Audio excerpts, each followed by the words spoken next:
Welcome to another episode of Bench Burner Live Series. We appreciate everybody tuning in. We are coming in with content as much as we can right now. Obviously, we can you hear Mike's a me? little scratchy, buddy. God damn it! It's like, Not mine though, right? I'm perfect. no, you're good. So we're coming in with as much content as we can. Obviously, there's not any fights for another couple weeks, which sucks. This is probably the longest stretch. Unplug the other one. Unplug the other one. It's still like fucking.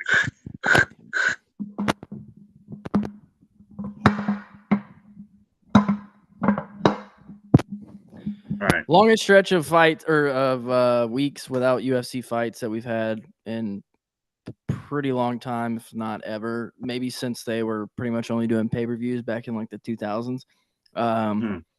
It's not been fun for any fan, obviously. Nobody wants to see, or nobody wants this big of a gap in fights. But we're almost back. We're, I think, over halfway through the break now. So we did our end of awards episode a couple weeks ago, and tonight we're doing our championship predictions. Me and Knuckles are proven experts at this. Peter Yan, if you know, you know. I win. That's a pretty good one. If we're just doing one mic, let's just unplug both the mics. I will. Yeah, just do the computer audio. Yeah. But yeah, so we appreciate everybody tuning in as always. Looking forward to making some predictions finally for the first time in forever. So, yeah, Knuckles, what's up, man? Yeah, man. We're Mystic Mac, like McGregor likes to say. We are the wizards of predictions. So hopefully, we're gonna go. We're gonna get them all right. At least I'm gonna get them all right this year. I don't know about Max, and Squared. We'll see. but yeah, I'm looking forward to it, man. I'm being like conservative with some. Like I remember, was it last year? I predicted Zhang Weili would be the flyweight and strawweight champ. I was kind of close, but not really because she got dominated. But anyway, so yeah, I'm looking forward to talking about it. Hopefully, I'm a little better on my picks this year because I was right on some, wrong on a lot. So let's see what we got squared about. How you doing, man? I'm good. Follow us on our socials, X at bench_burner, Instagram, TikTok, Facebook, YouTube, Spotify, everywhere else at Bench Burner Sports. You'll find us there. I genuinely don't remember like any of my picks. I deleted the note I had. I should have taken a gander at them, see what I was shooting. Probably not great. Definitely didn't get some of them right. Definitely didn't get bantamweight right. That's for sure. But yeah, I'm looking forward. I'm feeling a little more confident about this one. Not really, but let's rock. All right. We're just gonna go from the women's weight classes up through men's, and then we're gonna make a bold prediction at the end. So we're gonna start with the. Why am I still holding this? I was wondering. That's why I was smiling, trying not to laugh during your intro, because you're just holding the mic still for some reason. This one was kind of tough for me. There's a couple I like. I mean, I like Mackenzie Dern. I like Yan Xiaonan. Was thinking about this one. I feel like you got to go Weili because I don't think she's going to retire anytime soon. She's 36, and I mean that's proven not to matter quite as much in the lower divisions of women's weights as it does men's. And I think there's a chance like Mackenzie Dern can do it, but if she's got to fight Weili next, which I would imagine would be the case, I mean, I got to go Weili there. So, yeah, I think that there's like a lot of like solid contenders, but they are not close to a title shot. You've got Yasmin Lucendo's not bad. Loopy can be good at times, but I don't think she's gonna win the title. The ones that make me interested are Jillian Robertson and Fatima Klein, but I don't think they get title shots next year. Jillian could, but I don't think she's going to. I think it's just going to be a recycle of people that we've probably already seen Zhang fight, and also a lot of them have to get through people like Tatiana Suarez, and Tatiana's good enough to get past people and just hold her spot. But yeah, it's going to be Zhang. I think it's going to be Zhang. It's kind of it's not a very surprising pick for me, honestly, because the division's pretty weak, honestly, compared to what it has been. So it'll be Zhang. I wouldn't be surprised. I mean, I would be genuinely surprised if it was anybody else, unless Fatima can just storm through the division really quickly and get up there, or Jillian can too. Those would be the only two that I think could challenge for the title and may beating her. But I think the team is too green. So yeah, Zhang. Yeah, if Mackenzie Dern doesn't fight Weili for some reason this year, but that won't happen. Weird as fuck. Yeah. Be super strange. Squared, what about you for that one? Yeah, we're all in agreement on this one. It's got to be Weili. There's no ifs, ands, or buts, except that there is. She might retire. She might also be so stupid that. Wait. You said ifs, ands, and buts, and you said, but there is one. And I was thinking butts, Mackenzie Dern. Disgusting behavior, Knuckles. Go to your room. Go to your room. That's your bullshit.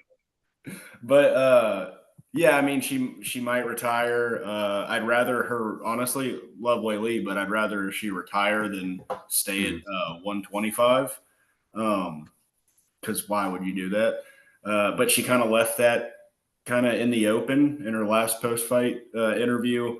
So if any of those two are to happen, retirement or staying at 125 for whatever reason, give me Suarez. I know that might be a little crazy, but I think she can compete with the best of them. I just don't think Dern's that good. I don't think she holds it for very long. So I could see Suarez kind of slipping in there. The UFC seems to have some kind of favoritism towards her, maybe to a slight extent. I mean, if you're going to give the girl a title shot after damn near 2 years and not fighting, they fucking hate her boyfriend, though. And yeah, yeah, that's true. Then maybe they'll find a way to slip her in quick. I mean, it's kind of up to her to fight active, but I wouldn't be super caught off guard by that. But Weili is my pick. Yeah. Oh yeah. I think also on Mackenzie Dern, it kind of just depends on what Mackenzie Dern is fighting that night. Because some nights she looks like a fighter that could compete with literally anybody in the division, and then other nights she looks like she shouldn't even be in the top. I don't think you can be that kind of fighter as a champion. I think if you're what kind of one are we going to get, and you're in a championship fight, we're not going to get the good one. We're going to you can't be like that. I don't know. We got it against Verna, but that's also not Zhang Weili. Yeah, but I don't even think that performance. I'm going to be honest. I don't even think that performance against Verna that was that good, because I also didn't think Verna's like that great. She's good, but she's not. Neither one of them are champion caliber in my eye. That's just how it is. She did what she needed to do against Rhodes. I mean, she pretty much. It was a close-ish fight, but I don't know. The thing with Mackenzie Dern is it feels like it's always the one, like she'll fight a good fight and then a bad fight, and it goes back and forth. Mm-hmm. So she's due for the bad one now, and that's not a good place to be in when you're about to fight Weili. But anyways, next up we've got the women's flyweight. I'm going to pick the same person I did last year and probably be wrong again, but we're going to roll with it. I'm going Erin Blanchfield. I think that she has improved a lot since the Fierro fight. And I know we don't have a huge sample size to base that off of. She's only fought against Rose and Tracy Cortez, right? Decision against Rose, and then a submission in the second round against Cortez, I think it was.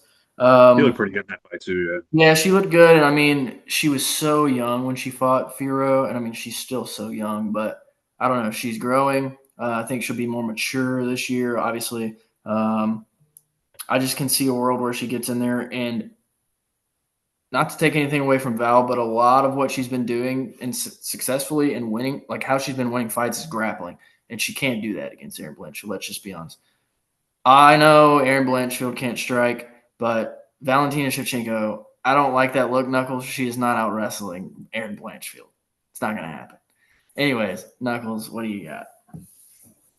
You're wrong, but on both who's going to be the champion and the fact that I don't think Aaron would just dominate Val. Because also I think that Aaron, like on the ground, I just think that I don't know. Aaron's also. I feel like I almost feel. I don't know if it's just me. I feel like Aaron can move down to strawweight. I don't know why she doesn't look very big for flyweight. Like she looks small compared to a lot of the women she fights. Yeah, like Rose. Well, Rose almost was bigger than her, and Rose is definitely a strawweight. I think that Rose should. Rose got.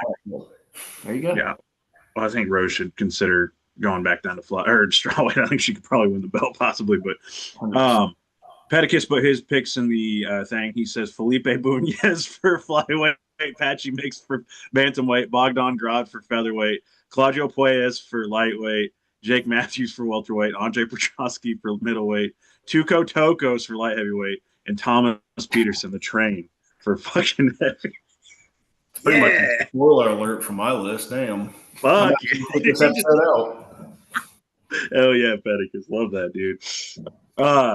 But no, my pick for this one, and there's like a lot of like, it's going to take a journey. So, and it has to tie into bantamweight, women's bantamweight. But my pick is Manon Fior, because I think that Valentina vacates. I think because they're not letting champs fight, like do double champ stuff now. So I think she vacates. And honestly, I don't know I don't even know if she's going to fight Natalia Silva, because I think it is really dependent on what happens between Amanda and Kayla. Like, I think she's going to move up either way. Like, she's comfortable, I think, with fighting either woman. But, like, for sure, if Kayla wins or Amanda wins, I think she wants to get back really badly.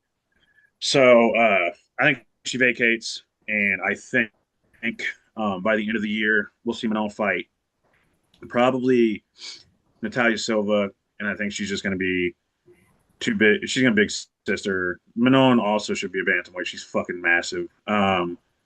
So Manon beats Natty Ice, and then probably beats.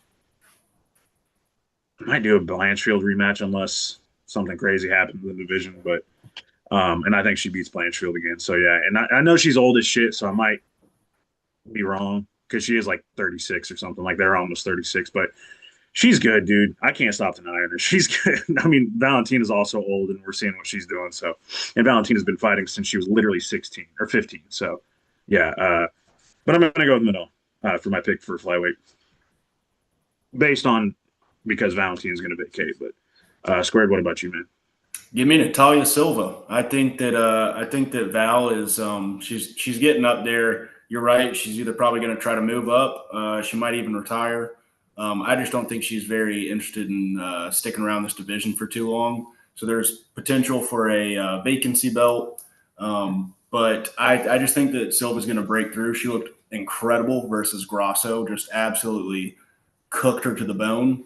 I've got a lot of faith in her hands. She hits pretty hard for a woman in that division. So I think she's going to roll through 2026. That could be. Dude, honestly, the fight I need in the women's divisions. Manon is. I need that fight. She puts the man in Manon. That's a fight. Yeah, dude, that's the fight I need. She's a brute, but I don't know. She's not unbeatable. Do you think? But the one concern I know, like, I mean, I guess this is part of what we're doing. I mean, do you think she can stay on the outside with Manon though? Like, because that's how Natalia Silva fights. She strikes from the outside. I'm not confident because you got to remember Manon was a kickboxer too. Like, that's why I want to see it so bad, because it's going to be a beautiful striking display. It's going to be a like Taekwondo karate kind of like outside range for Natalia Silva, and then it's going to be Manon just brute force kickboxing, like just fucking coming in and trying to like. I will say she's a lot faster than Manon, so way faster. That gives her a big advantage. I wouldn't be surprised to see Manon try to grapple. Valid. That'd be an interesting one to see. I'm so looking forward to that fight. It's gonna happen, so I can't wait. But Pedicus picked Silva as well. Yeah, and Sniper shouted. Sniper said, "Hey, what's up, Sniper? Our number one guy. Hell yeah." That's pretty gay. Bench burner. Well, you saw his winky face, and he put a heart too. So, how do the kids do it? Is it like that? Is that how the kids do it? I think you're throwing up a gang sign. I think you're about to get us kicked off YouTube. I don't know how to do it. I don't know how the kids do it. God, you are such an old man. I don't know, dude. but the That's youngins the do fucking it. oldest man thing I've ever seen you do in my life. Oh Lord. Well, this How do makes kids do it? I'm just gonna stick with the Mario Yamasaki. Fucking that's how Oh, he always did. okay. Well, anyways, next up we have the most interesting division in all of UFC. Women's bantamweight. I don't really have much to say other than Kayla Harrison, and no one comes close to beating her. That's it. This actually, I flipped through this in my head like 15 times. There are 3 names, and the 3 names are Kayla, Val, or Amanda. And I'm playing it through because I think each one of them can beat each other. I don't think Val beats Amanda, but I think Val could beat Kayla. And I'm not sure if Amanda beats Kayla. It's fucking weird. It's like a circle. They can all beat and lose to each other. That's the thing. Like it's a rotating circle. And I think in that circle jerk, I think that the one, I think this is a triangle, by the way. the triangle, the circle, the triangle jerk. I think Amanda Nunes is going to come out on top of the Kayla. I don't know, fucking Valentina Shevchenko. Valentina Shevchenko. What is the least likely of the 3? Going with it. I feel it in my fucking heart, dude. I'm wrong 100% because Amanda's gonna probably beat Kayla and then just beat the shit out of Val because Val's just too tiny for bantamweight. But I'm gonna go with Val. I don't know why. I just feel it in my bones, and that's the one I know I'm gonna get wrong. But hey, why not? Be a little bold. Be a little bold.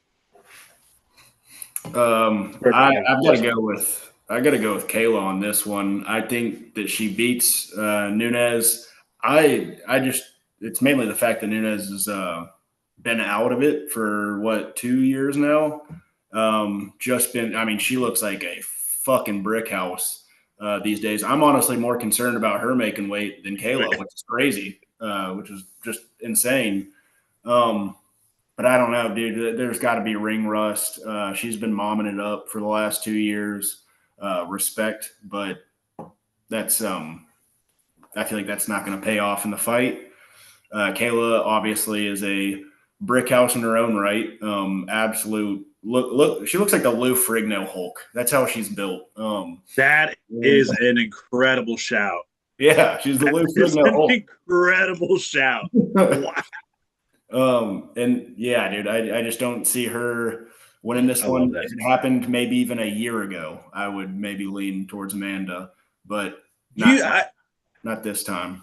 Is there any concern? The reason, we'll talk about it when we do our 324 breakdown, but I want to present this. Ketlen Vieira gave Amanda some trouble. Obviously, Kayla gave Kayla some trouble, but Kayla still won. Like, she made it difficult for her. Ketlen Vieira, I've always said, is Amanda Nunes light. Like, they fight so similar. She's just not as aggressive and not as punishing as Amanda is. That's why I'm like, man, I think she might be able to stuff takedowns, but the ring rust is real, for real. That's like the deciding thing for me. Yeah. Like I said, if this happened even a year ago, and especially like back when she was actively fighting, I would absolutely go Amanda without say. Amanda's been at fucking Disney World being a mom. So. Yeah. Hell yeah, I love that for her. Honestly, I'm glad she's coming back. I'm glad she's coming back and getting the bag. I mean, that's cool. Yeah. Well, that one. Oh, and as far as Shevchenko moving up, that would be an interesting fight, her versus Kayla. I don't know. I guess Kayla is. I think Kayla's gonna be. I'm picking Valentina, but the size there would be fucking she's not taller. She's just. Yeah. It's definitely Lou Ferrigno. Yeah. Yeah. We can insert the whole thing here. Val versus Weili, but that's yeah, essentially. All right. Well, moving away from the women, we got men's flyweight. I'm going with I don't know. It's also who I picked last year. Last year it was a little different scenario, or maybe I picked him in 2024. I don't know, one of the last 2 years. But I'm going Manel Kopp. I think he looks better every time we see him fight. I think he hits harder than anybody in that division. I think that, and I love Josh Van, don't get me wrong, I think he's great, and I honestly hope I'm wrong, but I think the way that Josh Van fights, where he is susceptible to get into war sometimes, I think that is a bad scenario if he does that with Kopp. And don't get me wrong, Van hits hard too, and he could catch him just as easily as Kopp can, but I think Kopp hits a lot harder than anybody in that division. And I think Pantoja is probably pretty much done, unfortunately. I think if he was young, you could come back from an injury like that, no problem. And it does help that he doesn't have to get surgery, but I still think that concerns me because I feel like he probably fucking should have. That was a crazy to me. But I guess he didn't tear anything. He just dislocated. But so that being said, even then, I just his age, he's too old. And there's some other good fighters. Like we got Kyoji back. There's a lot of good fighters of that division, but I think Kopp does it. Finally, I think he finally breaks through and does it. Nux, what's up? I was like, while you were talking, I was trying to play because this is the one that was like has been extremely difficult for me because there's like 5 names that could be the champion by the end of the year. It could be, and I'll list them. It could be Van, Pantoja, Kopp, Taira, or Kyoji. I think those are the ones. And I know Kyoji's kind of dark horse because he's only ranked 8th, but I legitimately think he's better than. I mean, they're going to speed run him. And he's better than the majority of them. Then, like, I think if you fought Tatsuro Taira tomorrow as good as Taira is, I think he beats him. So my original pick was Taira, but I'm like, fuck, they're probably going to do Taira versus Kyoji, and I think they're going to do Kopp and Van. Kopp and Van winner fights Pantoja in Q3, and then there's not going to be another fight. So the winner is either going to be Pantoja, Kopp, or Van. The champion at the end of 2020 for Alexandria Pantoja. I think it's going to be Pantoja. I know that was nasty, but I'm very confident that he hasn't lost a step. It's only going to be 8 months, 9 months since he last fought. That's not an insane layoff. We see champions fight once a year sometimes. He is 35. Well, 8-9 months since he last fought technically, but that wasn't. I mean, he was in there for 15 seconds. But I can't. But going through a camp, I consider going through a camp like that's a big portion of it. So yeah, I'm going with Pantoja. I think he beats Kopp again because he's already beat him, and I think he beats Van. Because again, we didn't get to see that fight, but I'm confident, dude. I think. But Max just told my dog. Oh shit! But yeah, I'm gonna go with. Sorry. She's out. She's like, "Fuck this place. I'm out." I'm gonna go with, but I'm going with Pantoja, man. That's the one. I'm not super confident in it because I was playing in my head, and honestly, I think Pantoja is going to be like one of the Q1 of 2027s that I'm going to look forward to because that's the fight we need because they're teammates and it's going to be fucking just beautiful. It's going to be great. And even if they don't fight for a title, they still need to fight just because you got to do it for the lulz, man. But anyway. Squared, what's your pick on that one, brother? Give me Van. I think he's gonna hold on to it. Pantoja, let me start with Pantoja. I don't think he'll be the same. I understand, doesn't need surgery, so maybe it wasn't that detrimental, but I just think that was too nasty of an injury. Who knows how that affected him mentally? I think it'll just kind of in its own weird way. He might even be like confident as hell. He's like, I don't give a shit. I'll break a million arms. But that's still something like that is very likely to just like somewhere deep down, even if he doesn't know it, just kind of change his approach, just kind of inhibit. I'm not going to use that word actually, because I can't say it. But he's just not going to be the same. He's not going to be able to do what he once did. It's going to change him. So I think that he wins that rematch. Man, I've said it a couple of times now, but God, we got something special taken from us. In the 20 seconds that fight lasted, you could tell there was like they had summons. They both came out just ready to clash heads.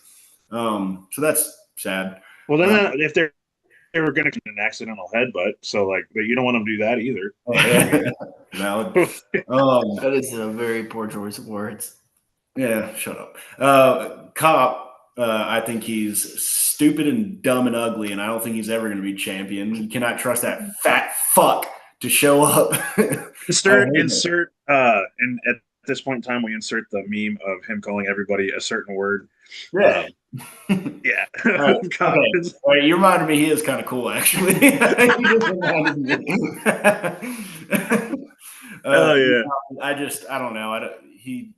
He's weird. I don't trust him to ever show up to fights. When he does, he can do some special things. I don't think he's ever made championship weight either in any fight he's ever been in. Again, they don't have to, but I don't think he's ever made 130 or 125 on the dot. And he's just he's not trustworthy. I don't trust him to show up to a fight, which, I mean, I'm not saying like he will never show up to a fight again. So, yeah, he could be fighting for the belt pretty damn soon. But he's not unbeatable. And I think, you said that he looks better every time he steps in. For the most part, that's true. It's also true for Van.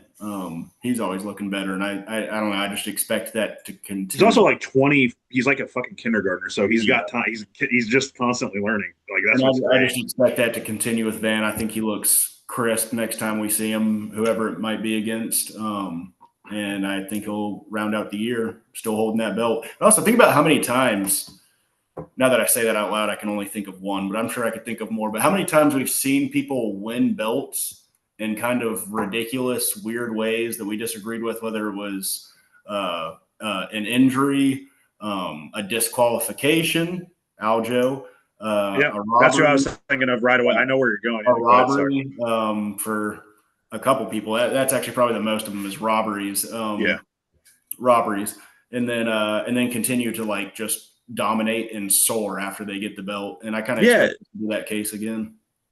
Yeah, they always say that when you win a belt, you level up like 20% or something like that is what it is. And I agree. Like I think that no matter what, I think everybody gets tremendously better when they win a belt. There are certain cases where people have a one-off and don't, defend it. But like a lot of fighters, Aljo's the guy that I think of. Like I'm like, wow, like super impressed with his whooped in that fight. Yeah, he gets disqualified. He gets the better end of the disqualification. Young gets disqualified, and then he goes on to become one of the greatest bantamweights of all time. And then also beats Jan in a rematch. So yeah.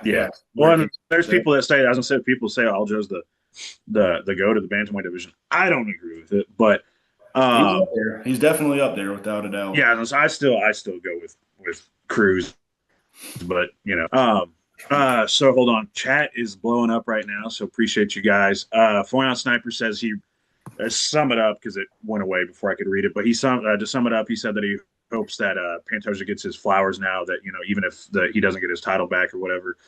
The Antwain Willis, which shout out Antwain. I don't know if you tuned in before, but I haven't gotten a comment from you, or we haven't gotten a comment for you. It says, "What's up, boys? God bless and Happy New Year.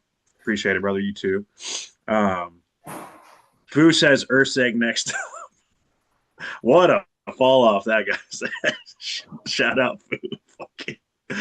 Henry versus Cejudo robbed me of my happiness. Terrible ending. Henry versus Cejudo. What? He said Henry versus Cejudo robbed me of my happiness. Trying to think of who he's meaning. Is he talking about Talbot, maybe? I don't know. Henry versus Henry does fight himself a lot. Nah, he's fighting himself constantly. Our boy Paticus said, never forget when Horiguchi outstruck and subbed Cop. That's what I'm telling you, dude. I'm telling you, Horiguchi, champ, beginning of 2027. Watch, it's going to happen, bro. And then Sniper said that was a defense. Actually, scratch that. Is he talking about when Aljo fought Cejudo? Did Aljo defend against Cejudo? He did, right? Yeah.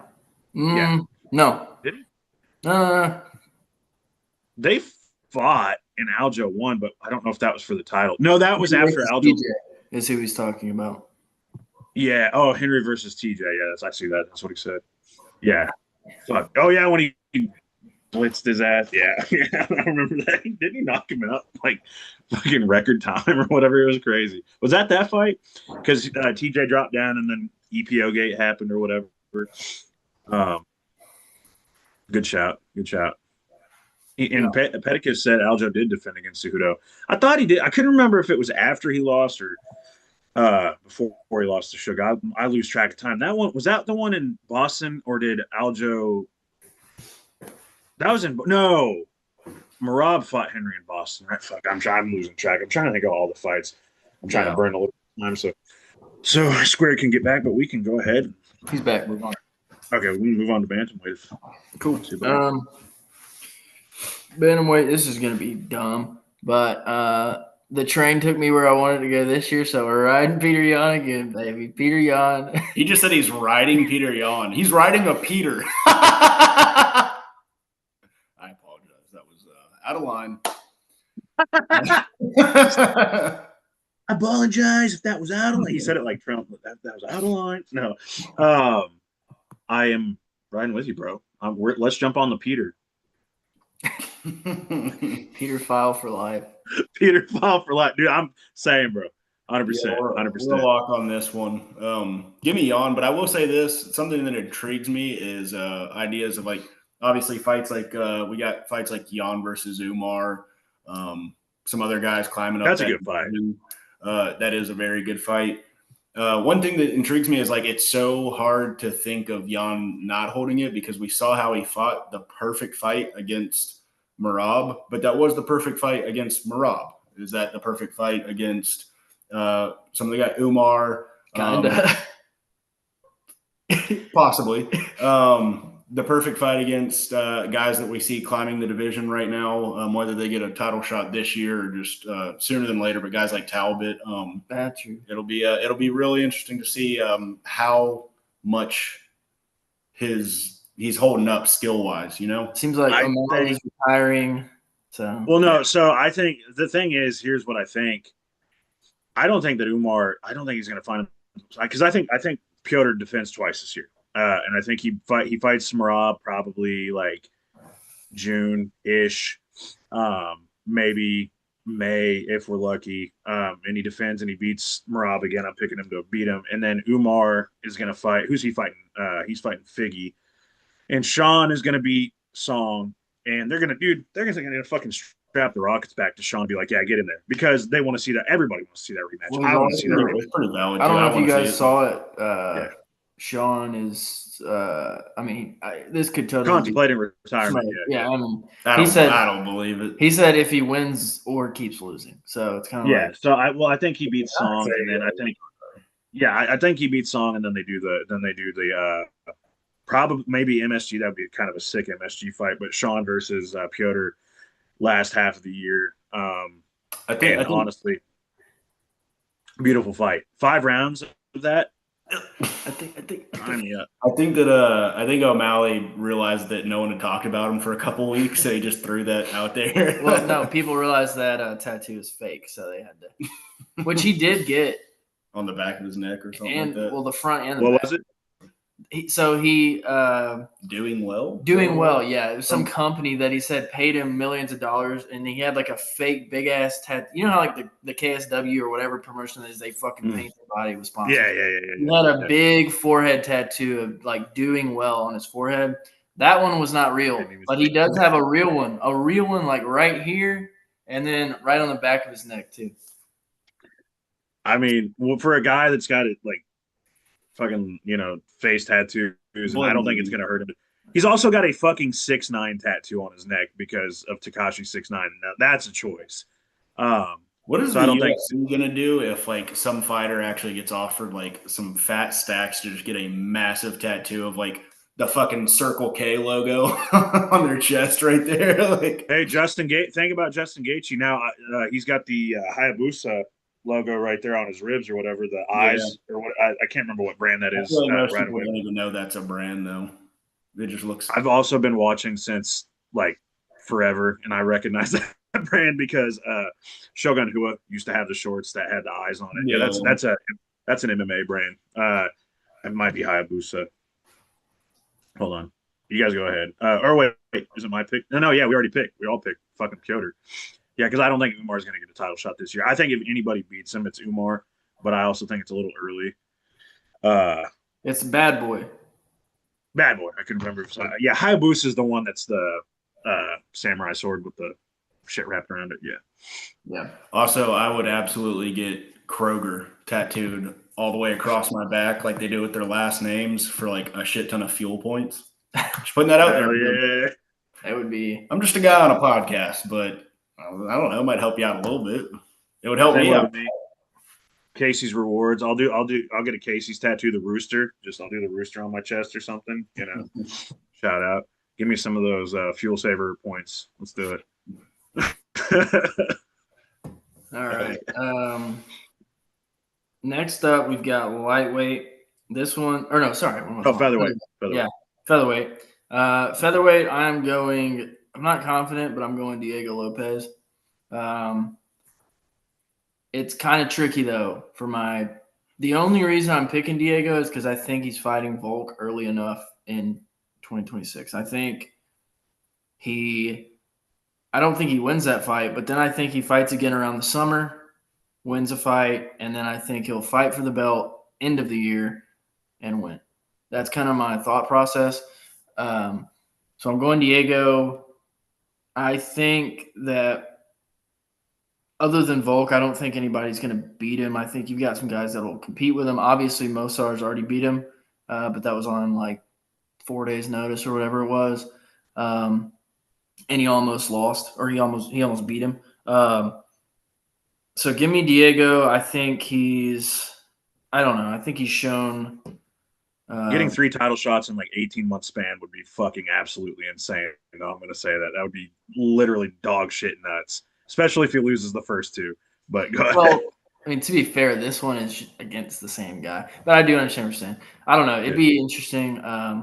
It really depends on what else happens in the division. They also love him. They love him too. Yeah. So, yeah. It really depends on what happens in the division. But at the end of the day, like we all know this, they match make a lot of based off of personality over skill. And if you have the skill and the personality, then you get a lot of favoritism there. So I don't know. It's a long shot. I get that, but that's who I'm going with. Knuckles, what do you got? Yeah, I'm going to go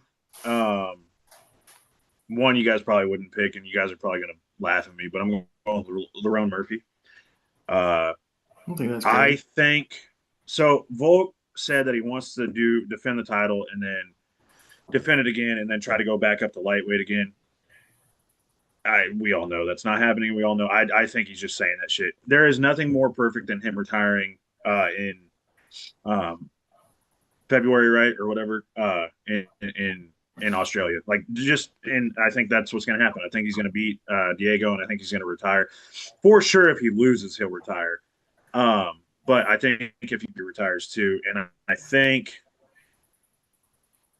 they might do, but I'm not confident, they might do Mosar versus Lerone for the vacant title.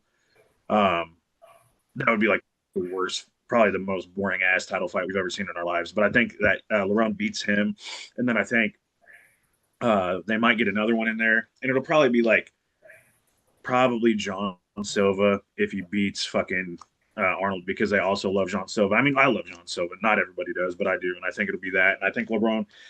I just don't know if there's a lot of people that beat Lerone because he's so technically sound. He's not the most exciting fighter, but he is just so. He's a safe fighter, but he can also shut people's lights out, like we saw, with Aaron Pico. But again, that's Aaron Pico. We don't know what Aaron Pico's level is, but Lerone is very good at setting up what he does. And I would like to see what he can do and where he can go. And I think that if he gets these opportunities, he might become more exciting. And honestly, he cracks me up. Like when he beat Josh Emmett and they were shouting for Josh Emmett, and he just started yelling back at them, Manchester, right back at him. That shit was funny as fuck to me. Like I cracked up laughing at that because he's got a little spice to him. Also, his story is cool as fuck. Got shot in the face when he was however old, and not a lot of people know that, but dude took a bullet to the face. Still fighting. pretty cool guy. I personally like him. I know a lot of people don't, and that's not the only reason I'm picking him. I think that he's a super good fighter, and I'm going to go with Lerone. Not uber confident because I do think that Mozart could beat him, but I also have my opinions about Mozart, and I just don't like him, and I'm not going to ever pick him to be champion. So it's going to be Lerone. So yeah, Squared. What do you got? So I'm actually not going to call you crazy because I'm in agreement with you. I think that I'm a little 50-50. Obviously, love Lopez. I do see a world where he goes out and he cracks Volk, who I also love to death. That's why this fight's brutal, just as it was last time. But cracks Volk like he did last time, but is able to capitalize on it. A little too much wear on Volk this time around. Gets finished. But I also, one of my coworkers just texted me, L co-host not paying attention. I'm looking at the comments, you asshole. Yeah, if you ever see us looking down most of the time, we're either like, I'm checking the fucking rankings to make sure I'm not psycho and like seeing where people are at. But yes, go ahead. Sorry. But where was I? Okay, yeah, I see a world where he does that, and if he gets the belt when they fight, and that's the February one, right? Yeah. I see him holding on to it. I think he's the next guy up after Volk.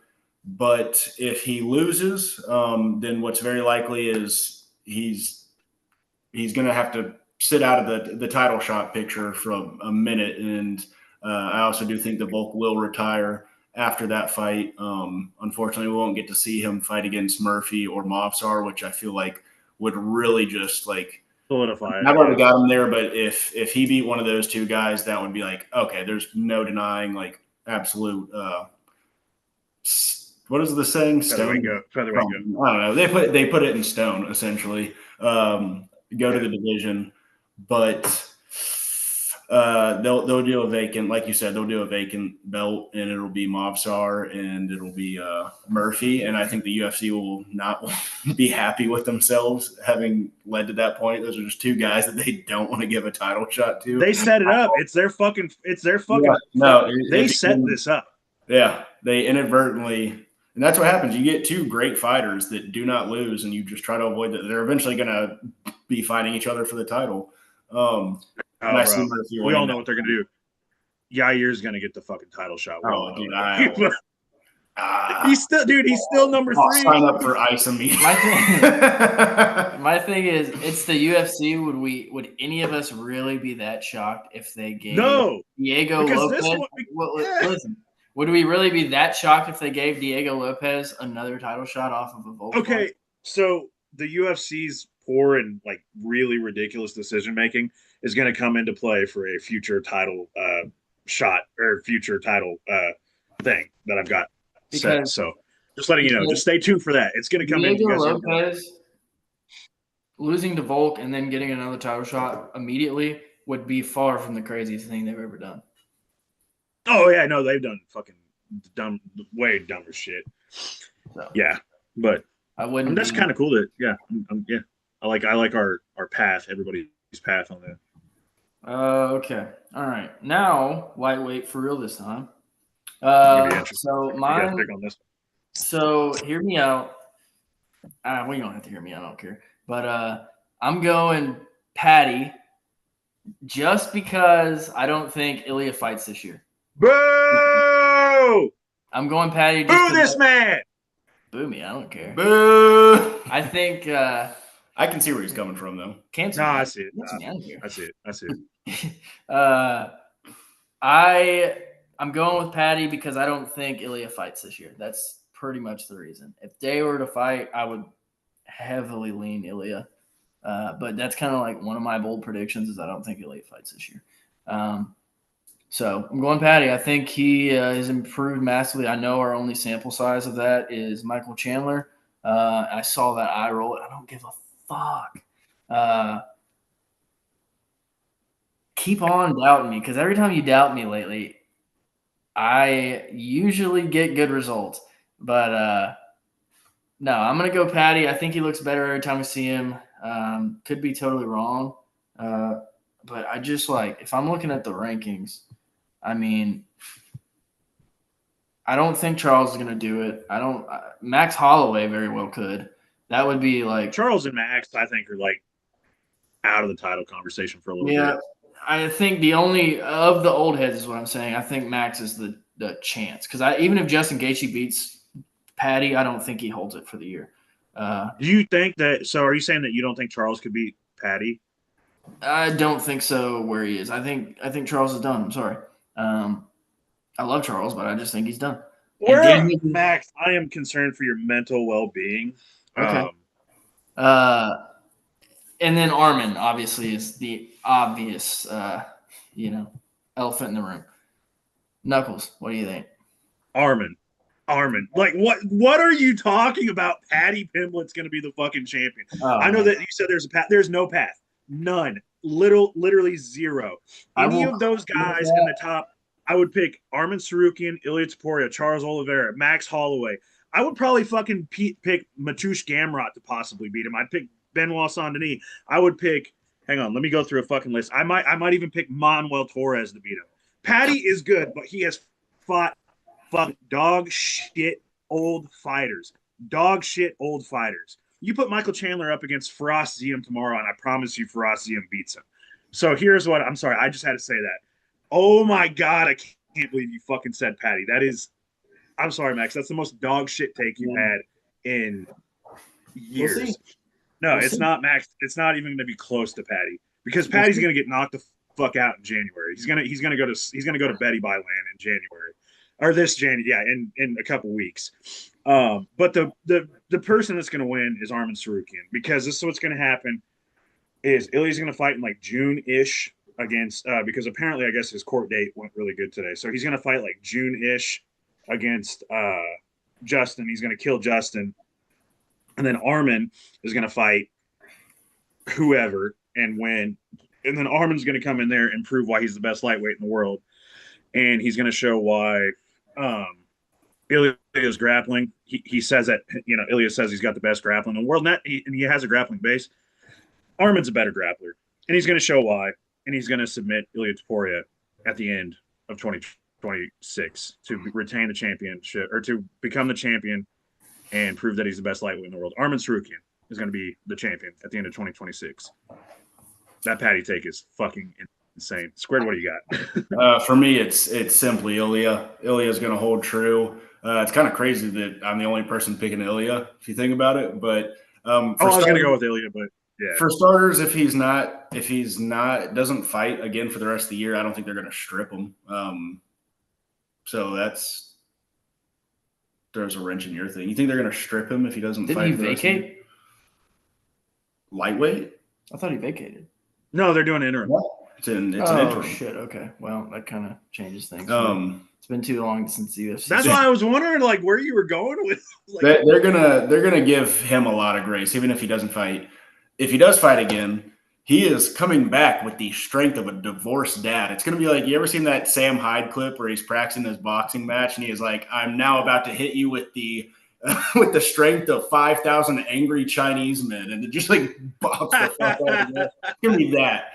He's gonna do what he does, which is put his hand on people and put them to sleep. I'm not even so much like buying into the like, oh, he's gonna come back with like so much anger because he's going through this. No, it's just what he does. He just knocks people out. People that are very skilled that show success against him still end up sleeping on the canvas because all he's got to do is land that one. Him versus Armin is a very intriguing fight. I would give Armin like a good chance to win the fight, but I just think he continues doing what he does, which is just sleep dudes. Sleep with dudes. No, I don't know why I keep doubting. Like, it's not that I'm doubting. I legitimately think that Armin is that fucking good. The Charles fight, I just think it was a styles thing. Like, Charles just shows that he's got the doggedness in him where Armin might not have that. And I don't think you have to. I think you have to have it with Ilya, but at the same time, like, most time we only see Ilya like it was for Charles, where like you got that dog and you don't care about getting hit, but then Ilya hits you. Yeah. Yeah, like that's the thing. I think that first round is going to be super interesting because I think if Armin can get him down, that is going to show me what can happen. But Armin's going to have to fucking finish the fight in the first couple rounds because I think if he lets it keep getting back to the feet, it's going to be super interesting. But It'll also be interesting to see, kind of get a better also, glimpse Armin's got power. of Sorry, go where ahead. Sorry. Ilya's jujitsu is at. Because, like, as we all know, that's where he started. But then the dude found out he had hands and just went that route. So it'd be kind of interesting to see what happens if he gets put on his back. I think we've only seen Bryce Mitchell do it to him. And if I recall, that was like right before the round ended. So not much came of it. So that'll be Well, interesting. didn't he have Charles in a crucifix for like half a second? Like he got Charles in an odd position. Like they were on the ground for a second and he got him in a weird position for like a second. I was like, holy fuck. Like I know he flipped position a couple times and I was like, what, like how is he doing this? But again, Charles is primarily a jiu-jitsu guy, so he wasn't, I don't know, like it was almost like Ilya used like a wrestling get up to like get up for, so like it's wrestling, grappling, jujitsu, it all fucking mixes together. I just all the same. But yeah, yeah, God, I'm so interested in that fight. Um, I'm never forgiving Max for the Patty fucking choice though. Never ever. If that comes true, Max, I will like, I don't know, I'll buy you fucking a year's supply of hot chicken or something. I don't know, man. Like that's insane. I have to change my pick. I think that Patty Pim. Like, I got to come up with something. I just want to say, I will be clip hunting if Patty does it. So, dude, no, just clip the whole conversation we just had because it's fucking like that is just like, I will never not think he's not that good. He lost to Jared Gordon. I know he's gotten better since then, but like I will say that what he did to Chandler was like fucking impressive. But like, God, he hangs his chin in the air so heavy, dude. And people like even Arman Tsarukyan, dude. Look at what Arman Tsarukyan does to folks. Like, I know it's Benny, but like he fucking cracked Benny. He hits hard too. So like if he has to come against Arman, Ilya, Justin, like I'm a little concerned for his chin, we'll see. But well, that first uppercut's gonna land, and from Justin's gonna be on the inside, just Homer Simpson his ass. We'll see what happens. Ooh, but I'm excited. I put some fun picks in there. I've got one later that you guys are gonna laugh at too, so don't worry. All right, welterweight. If we're ready to move on, Walter White. Welterweight. I'm going Islam. I fucking hate it so much, just because there's so many fun contenders at the top of that division right now. Hottest division in the UFC. I just think Islam is going to keep doing the same thing he does and bore his way to another dominant year. He'll be dominant again. So kudos to him for that. It'll be brutal to watch, in my opinion. But yeah, that's what I'm going with. I hope to God that I am wrong. I hope so deeply that I am wrong, but I don't think I am. Knuckles, go for it. I guess I don't think I don't know.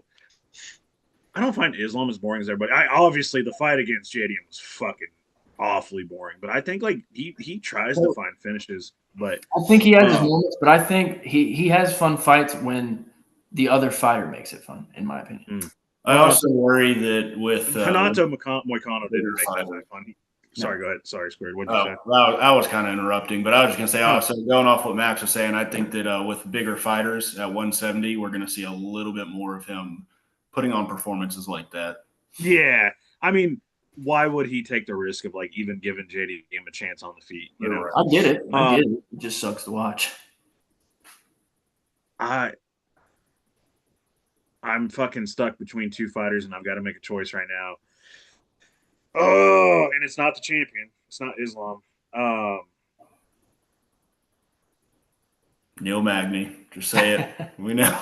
Neil Magny or Jeff Neal? Jake Matthews. No. Shavkat, I think. Yeah, I think. Because the UFC likes Shavkat. They did like Shavkat. I think they still do. Because, dude, like, he's got this. It's whenever people like Hamzat, like, they've got this mythical thing about him. And Shavkat, even though Ian Gary kind of like made him look mortal, again, he supposedly had a torn MCL in that fight.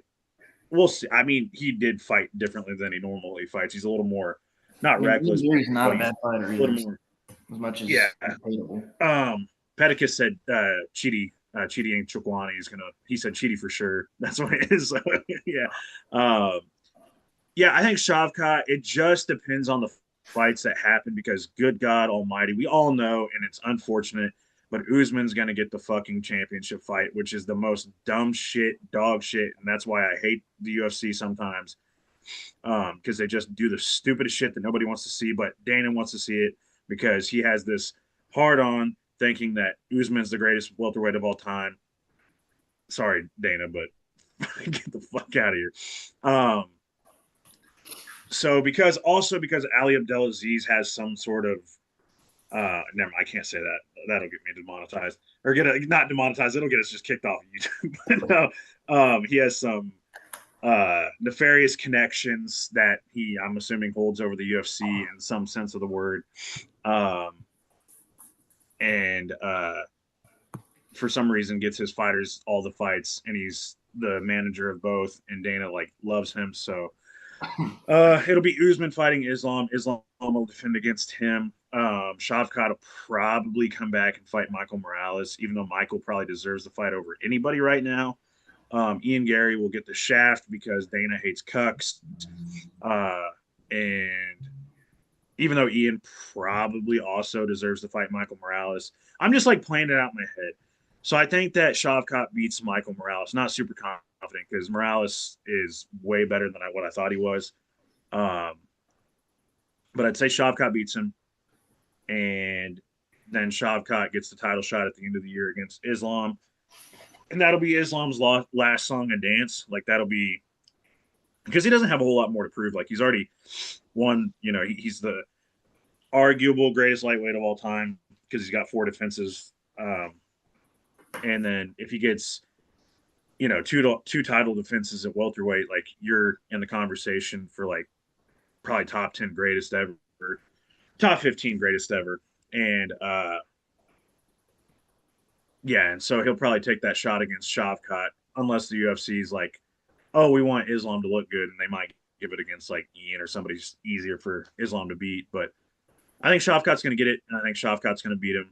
And I think that Shavkat will be the champion. I think this is the fucking year. We said it forever about Khamzat, and I think this is the year that Shavkat gets it. Let's go for it. Let's go for that. Let's go for that. I'm picking a big old empty slot. I think it's going to be vacant. Vacant. I'm struggling with words at the end of the year. I think it's going to take a real long time for them to grind out something for Islam. I don't think he's going to agree to a lot of fights. I think he really wants the Kamaru one. It sounded like potentially the UFC wants that too. Who knows? Maybe we get that at the White House. And if that's the fight, especially, but really any fight, I think he retires this year. I think that could be my bold take. That's kind of what I was thinking for a bold take, but I was also thinking he's said things in the not too distant past, fairly recently, kind of hinting at wrapping it up sooner than later, talking about how his mom wants him to retire, and we know how those guys operate. So I think he's gonna retire, especially if he fights Kamaru, especially if it's at the White House, something real big like that. He's gonna go out doing everything that he wanted to do in this sport. Congratulations to him. Hope you're right. Yeah, and I think that it's going to be kind of like the Khabib thing a little bit too. I think they're no, dude, you still got some left in you. They're going to drag it out for the longest time. He's going to trick poor Hunter Campbell into buying him 700 dinners like Francis Ngannou and Khabib did. Just sucked that guy dry. Didn't mean it that way, but emptied his wallet and assuming he pays for the dinners, which he doesn't. UFC definitely has a little company card. And then I think by the end of the year it'll be vacant and or maybe not vacant, just it's going to be he retired and the UFC's trying to keep him on, but they did with Habib. Essentially vacant, and hopefully by 2027, early 2027, we'll have our next one up, but who knows? I'm not gonna lie, dude. that's almost where I went with it because I was like, fuck, does he fight Shavkat? And I'm sitting there thinking like, Does he fight it's like Does he fight Ian? Does he I fight? think he fights Ian. That's the thing. I think it He can depends fight on the Ian. I could see Morales being like something maybe he doesn't want to get into. Honestly, he does not want to fight. Not to over overhype Morales, but that could be like a daunting task for a guy like Islam, who's kind of he's not a small welterweight at all, but he's not one of the bigger ones, and we've seen Morales just handily throw away a grappler like it was nothing. Had the base for it, just really did flawless. Yeah, when you're fucking fighting like this with your ass, when your ass is across the other side of the octagon.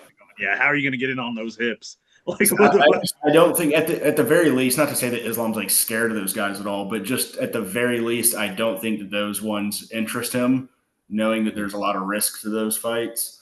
I mean, honestly, like Ian Gary, I don't know, like the risk to that fight. I think not, we shouldn't downplay Ian. Ian's a great fighter.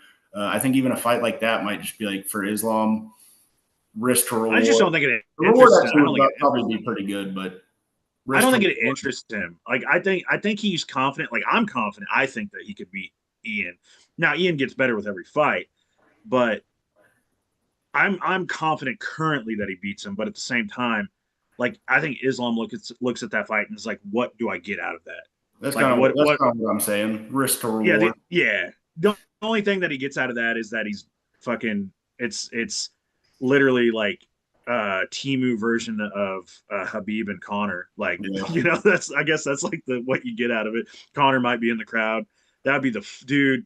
Actually, I kind of need that. I need because Habib would be in the corner, and then Connor would. Dude, I know Connor would fucking beg Ian like, let me be in your corner. Let me be in your corner. And you would just have Habib and Connor staring at each other like fucking just like fucking dead staring at each other across the octagon.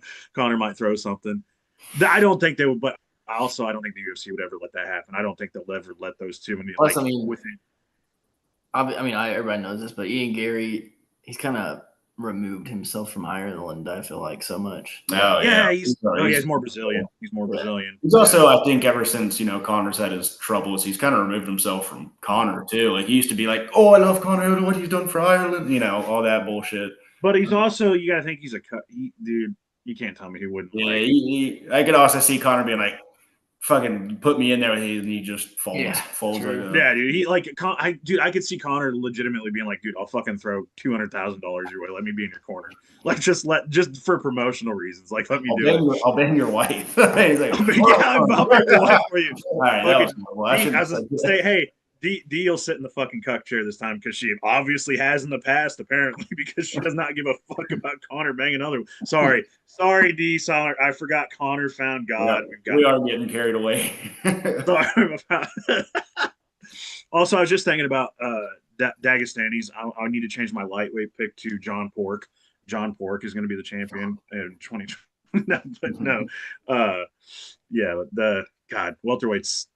Is welterweight the most interesting division going into this year? I think it is. I think it is without Islam. It's the most interesting division. The title fights depends on which one. Ooh. Pedicus just made a good point. I forgot about that. Ian called himself Connor's prodigy when he called out Islam after the Bilal fight. It's true. You might be sowing the seeds right here, boys. Mm-hmm. Connor, I know you don't see this, but somebody get it in his stream. Get Connor to see this because I know he'll see it and he'll be like, "Fuck yeah, let's do it!" Like, get somebody send this to Connor. Yeah, clip it, send it to him. Let's get him in the. I cannot wait to see him call Habib a fraud and then say something terrible about his father's death. 100% they would put Connor in that press conference. Oh my god, dude! Habib and Connor in the same building just would be fucking magic. That's like putting John. Well, actually, no, it's not because we just saw the face-off between John Jones and DC. Like. God, that just looks so funny. Just DC big-bellied self. Dude, his I remember when he fought, his belly was big. Oh yeah. Seeing him, it's God. every time I see him, dude. I want to say he's starting to turn into Charles Barkley. Like every time you see Charles Barkley, he gets bigger. It's the same shit. Just fucking stomach keeps going. Pedicus said he would stand A up with Connor. round mound of takedown. Yeah, shout. That's a good shout. I didn't even know that. Fuck, dude. I thought you were too young to know who Charles' fucking nickname was. The round mound of rebound. Like I'm proud of you for that one. I'm proud of you for that one. Oh yeah, good shout. Pedicus said he'd send it, but Connor's got it blocked. So Connor doesn't have me blocked. Connor retweeted me one time. I can't because of legal things with Connor. I can't say that I'm proud of that retweet, but I mean, you know. Legal things like you're gonna get arrested for being like, oh, cool. No, it's just like it's frowned upon to say that a certain I get type of person is, but anyway. What's up next on the agenda? All right. Next up, we've got. Wait, did I ever make my pick? Yeah, you said vacant. Oh yeah, that's right. Sorry, He's fucking lost. He's lost the plot too. He's lost the plot. I couldn't even remember what weight class we were on. That's why I was like, wait. Right. Next up, we've got middleweight, and I'm going Hamzat. Shocker. I don't know, man. We've already seen DDP, and we saw how that went. I don't see anybody doing any better except for maybe like Kaio. That's like really the only option I see, honestly. I mean, maybe like I don't know. Like I don't know. Nasruddin, maybe. That would be the only two that I could think that really pose a problem. I love Fluffy. I don't think Fluffy's going to beat Hamzat. Okay, I'm getting the same look from both of you. But Hamzat's going to be the champion at the end of the year, and we're all going to look back at this, and I'm just be like, yeah, you guys look really stupid right now. Knuckles, go for it. There's a certain man from the country of New Zealand and Australia. No, I'm just kidding. No. But there is a certain man, a man that he shares a nickname with a famous comedian.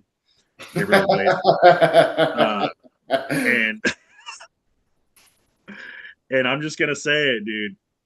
Fluffy is gonna be the champ. He's dude. I think he is Hamzat's antithesis. I think he is the foil. He's the kryptonite because you gotta have a guy that has good grappling and good cardio. DDP did not train a single fucking ounce of cardio of grappling going into that fight. He legitimately went in there because he just goes full R word into every fight. And it works a lot of the time because nobody he's not fought grapplers. Like the only grappler he fought was Brunson. And Brunson, had moments, but then he just fucking beat him like he does. Because Brunson's also it's not his bad fighter. He's just not he's not championship quality. And I think he ran into Hamzat, a guy who doesn't strike. And he thought that he could just go full R word like he does every time. And it didn't work. And so Fluffy, however, has cardio, has kickboxing, obviously has grappling. And Hamzat's going to try to big brother him. And then when he gets in there, and don't get me wrong, he's going to get Fluffy down. He'll get Fluffy down. There'll be a couple times he gets him down. 100%. But when you keep trying, Pedicus said, respect Brunson right now. My bad, dog. But when you keep having to get him down and having to work for that and realizing that you can't keep him down, a la the Gilbert Burns fight, it's going to turn into a kickboxing match, and also it's going to turn into a cardio war. And after 5 rounds, and we're talking about grappling and boxing and kickboxing and all of that, Fluffy Hernandez is going to outlast him. And don't get me wrong, I think Hamzat's going to get the first round, maybe the second round, but it's going to be the Fluffy Hernandez show after that. And I believe that Fluffy is going to absolutely dog walk Sean Strickland in Houston and probably make him look stupid. I think Sean will have moments, but I just think that the pressure is going to be too much. The cardio is going to be too much. And then I do believe Hamzat will beat Nasruddin in like fucking August or whenever he fights him. Because at this point, who knows when Hamzat's going to fight because he's got Ramadan and he doesn't want to fight before a certain date. So we're probably going to see Hamzat in like July. And then at the end of the year, I believe we will see Fluffy and Hamzat fight. And Fluffy will come out on top. So Fluffy Hernandez is my champion at the end of 2026. Squared, what have you? We are in full agreement. Word for word, pretty much. I think the only thing that stops it from happening is Hamzat which is a very real possibility, just not being active enough to make that fight happen. Yeah. But I'm just going to give him the benefit of the doubt and say that maybe by the end of the year, he wants to like make up for lost time. Fights again versus Fluffy. Fluffy, that dog, that animal that he is. I think Fluffy's obviously saying this. I think Fluffy's going to get through Sean coming up here. I will say this also. I think it's going to be and this could also be an issue of making the fight happen. I think it could be a rare from Fluffy, boring ass fight because I think that Sean's going to do enough to keep him from like getting ragdolled and finished, but he's not going to be able to stop the pressure of Fluffy. So it's going to be like one of those older Marab fights, just straight winning off of just pure pressure. That's kind of what I expect from that. And that could also throw a wrench into him getting a title shot after that. But again, we're playing benefit of the doubt here. I think Fluffy gets in there by the end of the year, and I think he just shows that primal beast that he is and handles Hamzat. Fuck Hamzat also. Fluffy's like the I hate Fluffy's like the modern day. Fluffy's a modern day Diaz brother. He's just a fucking like because they didn't either. Like he doesn't really watch the fights that much. Like he even says I don't watch fights. And like what I love, dude. And I know like people can call it cringe, whatever. But he was like, whenever he saw Hamzat fight, he's like, I thought that shit was boring as fuck. Like that they asked him, he's like, I thought that shit was boring.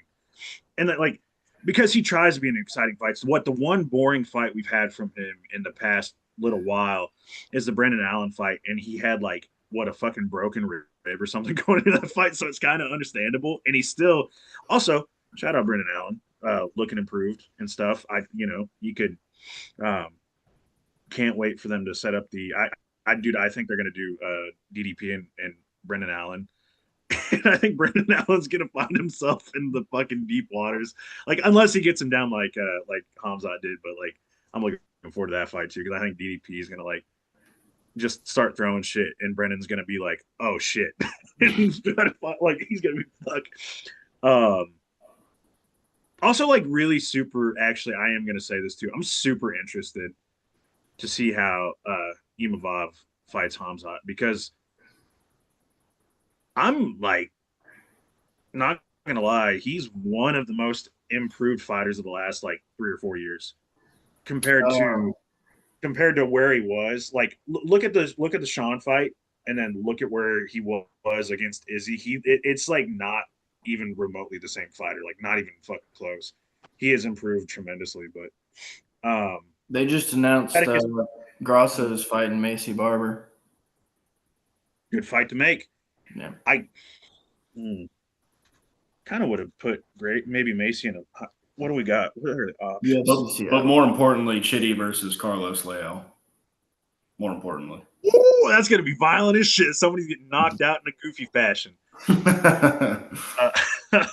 I kind of think they should have done Macy versus Aaron. So that makes me think that they might have different plans for it. They're going to make fucking Aaron fight Jasmine Jasdavicius. Why do they hate her? What the fuck? Yeah, I can't wait for all these. I'm super excited. Hell yeah.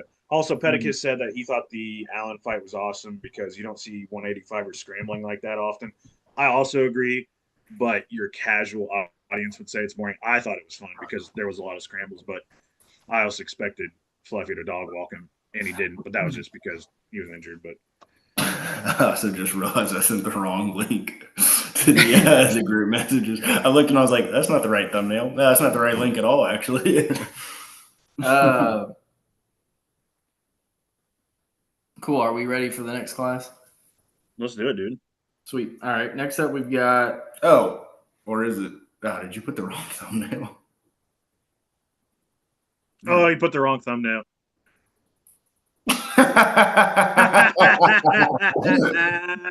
Oh man, I thought I was the R word, guys. He's the R word. It's him. Put up an image of Simple Jack. Right. Fucking So we're Jamie. stopping. We're just gonna restart this whole thing with the right thumbnail. Bear with us. Anyways, light heavyweight. This one, I got to be careful because I don't want to. I don't know. Anyways, without saying too much, I'm going Yuri. Think Yuri's shown a lot of improvement, and I'll just go ahead and say I don't think Alex Pereira is in the light heavyweight division at this time next year. So I think Yuri can beat anybody else that's up there in that class. We're getting some guys that are coming up that could be interesting, in like 2027, but I don't think any of those guys are going to be fighting for a belt this year. I think your only real option besides Yuri, to me personally, is Carlos Ulberg, and we just haven't seen enough of him. You can make the argument for Magomed, but no, I don't want to see that. So I'm just going to say no. I don't want to see it, so it doesn't exist. Exactly. If I pretend it's not there, that's like me and Mov. That's me and Movzar. Like it doesn't exist. If I pretend it's not there, it'll go away. So I think it's going to be Yuri, and I think him and Ulberg fight for the belt this year. Honestly, potentially, maybe at the end of the year for like a vacant belt. Yuri and Ulberg fight again. Yeah, for like a vacant belt. You think they'll fight twice this year? Is what you're saying? Oh shit, they do fight. When do they fight the first time? It's pretty early, right? Yeah. No, they haven't fought. March. They're gonna fight in March. Yuri's fighting Ulberg? I think 327. They just confirmed that like not very long ago. This shows how out of the loop I fucking am. I think I saw it like yesterday. It's no. That I saw that too. No. Yuri said it may or may not happen. It's in negotiations, but they're having a problem because the UFC wants them to fight in April, but Yuri wants to fight before that because his kid's going to be due super soon if they were to fight in April. So it may not happen. Well, I think that there's a chance that maybe even that fight ends up being a title fight. Okay. I think that fight. I think that's why the UFC is trying to like really get it in this and kind of trying to line things up. Well, so there you go. You have that, but I'll go ahead and say because of that, my pick is Yuri as well because I think that they are trying to make that a title fight. I think Alex might have a plan on what he wants to do, and the UFC is trying to kind of enact that. I'm going Yuri, but I'm very not sold. Snuck was okay. You look like you're about to fucking. Sorry, I'm just fucking flabbergasted. It has nothing to do with MMA. It was a comment that was left, and I'm just still like it's boggling my mind. Pedicus left the NBA related comment. I'll address it in a moment. But you look like you were. The Trae Young trade. Yeah, I saw that. That is the stupidest fucking trade I've ever heard in my life. Trae Young for CJ. Can't hear you, buddy. You sound like you're in a tunnel. Okay, now we can. That was weird. I don't know. You sound like you're in a tunnel for a second. No, Trae Young for CJ McCollum. Unless there was like picks involved, that's the dumbest trade I've ever heard of in my fucking life. You're trading for a 33-year-old. You're trading a 33-year-old for a 27-year-old. Dumb shit. Anyway, NBA teams never surprise me though, especially there's 100% picks involved in there for sure. There has to be. Anyway, but yeah, Yuri. Me and Matt both went, or me and Squared both went Yuri. Let's go for that. Let's go for that. Let's go for that. Yeah, no, I'm picking Yuri too. Yeah, I mean, if Alex is gone, I just don't see anybody that can compete with him there. I'll elaborate. Yeah, I think, and I'm going with what Squared said. I think that the title's going to be vacated, and Yuri and Ulberg are going to fight for the vacant title in the first half of 2025 or 2026. I gotta fucking remember what year it is. And then I think that Yuri will probably fight the winner of, and I think that this fight will happen, Magomed Ankalaev and Azamat Murzakanov. I think that fight's going to happen because also like that little tiny gremlin goblin Azamat's like fun as fuck, isn't he? Like he's actually kind of fun, what he did to. I saw him fight live in Kansas City. He's not entirely exciting, but he can be. And I also think he's a dark horse in the division. Right. Because he's violent. I like the guy. Yeah. And then I think versus, you got to watch guys like you're gonna have to watch guys like Bogdan and Zhang, but like they're just I don't think they can. they got to get more fights. Yeah, they got to get more fights. Yeah. Even there's not really anybody. I mean, outside of that, like we've got guys in the wings that like could potentially get better, but I don't know. You just don't see it. Like I mean, who like you could throw a Hail Mary for Dominic Reyes. Well, I'm like thinking of like Small Hill, I guess, but probably not. well, I'm just trying to think like is there anybody outside of the top 15 that could make a splash? Like obviously we've got names like we know Julius Walker, but in all respect, I don't think he's going to make a splash anytime in the next like year or so. He's just going to keep working. Yeah. I don't think anybody. So you got to think too. If you're going to go from not in the top 15 to fighting for a belt within a year, you have to be like. No, they're not. But I'm just trying to think of people who are going to like enter the top 15 because right now we don't have much. I know that there's like I'm sure Contender Series we're gonna get more like 20. They gotta focus on getting more 205ers, but yeah, it's gonna be Yuri though. Yuri's gonna get the title shot. He's gonna win, and I think he beats because I think also bold prediction. Modestas Bukauskas. He's been on a tear. Who's he fighting? He does have a fight coming up. He is fighting. I think I was kind of nervous about that fight for him. I can't remember. Nikita Krylov. I'm not that worried about. Oh, he's good now. Never mind. He's gonna beat Nikita. He fights actually on the first card of the year. Oh yeah. I'll go with Yuri. I think, also bold prediction though. I think Azamat fights Magomed and Kalaev, and I think he beats him. I maybe Wild. I think he cracks him because I don't think Magomed likes getting hit. So yeah, and Azamat is just gonna like be like fuck you, and boom, little short man overhand. Let's go with that one. But let's go for that. You also got Navajo Sterling. Forgot about that dude. Nah. Not buying into him. Just not buying into him. I'm not either, but it's light heavyweight, so yeah, valid. I mean, he's green. The thing is, he's green. He is green as baby shit. He is, but it's also light heavyweight. All right. Yeah. Well, we ready for heavyweight? Let's do it, dude. Cool. Heavyweight champion at the end of 2026. Got Alex Pereira. I don't know. I mean, this obviously could go pretty much one of three ways. I would say that we're all probably I don't know about Knuckles there. I would say I am in agreement that UFC heavyweight could go one of three ways this year. It's either obviously Tom Aspinall, Alex Pereira, or Cyril Gane. I think those are your three options. Don't think John Jones comes back. Don't see it happening. I mean, I just don't. Only for Pereira. Maybe. So if Pereira wins early enough in the year, potentially. Yeah, but then you have to have Aspinall back. I don't know. There's just so many variables there. Yeah. So, yeah, I think it's Alex Pereira because even if John Jones does come back, he's not going to fight more than once. So, yeah, I'm going Alex Pereira. I'm not super confident because, like I said, it could go either way. I would have way more confidence in Tom Aspinall versus Alex than Cyril versus Alex,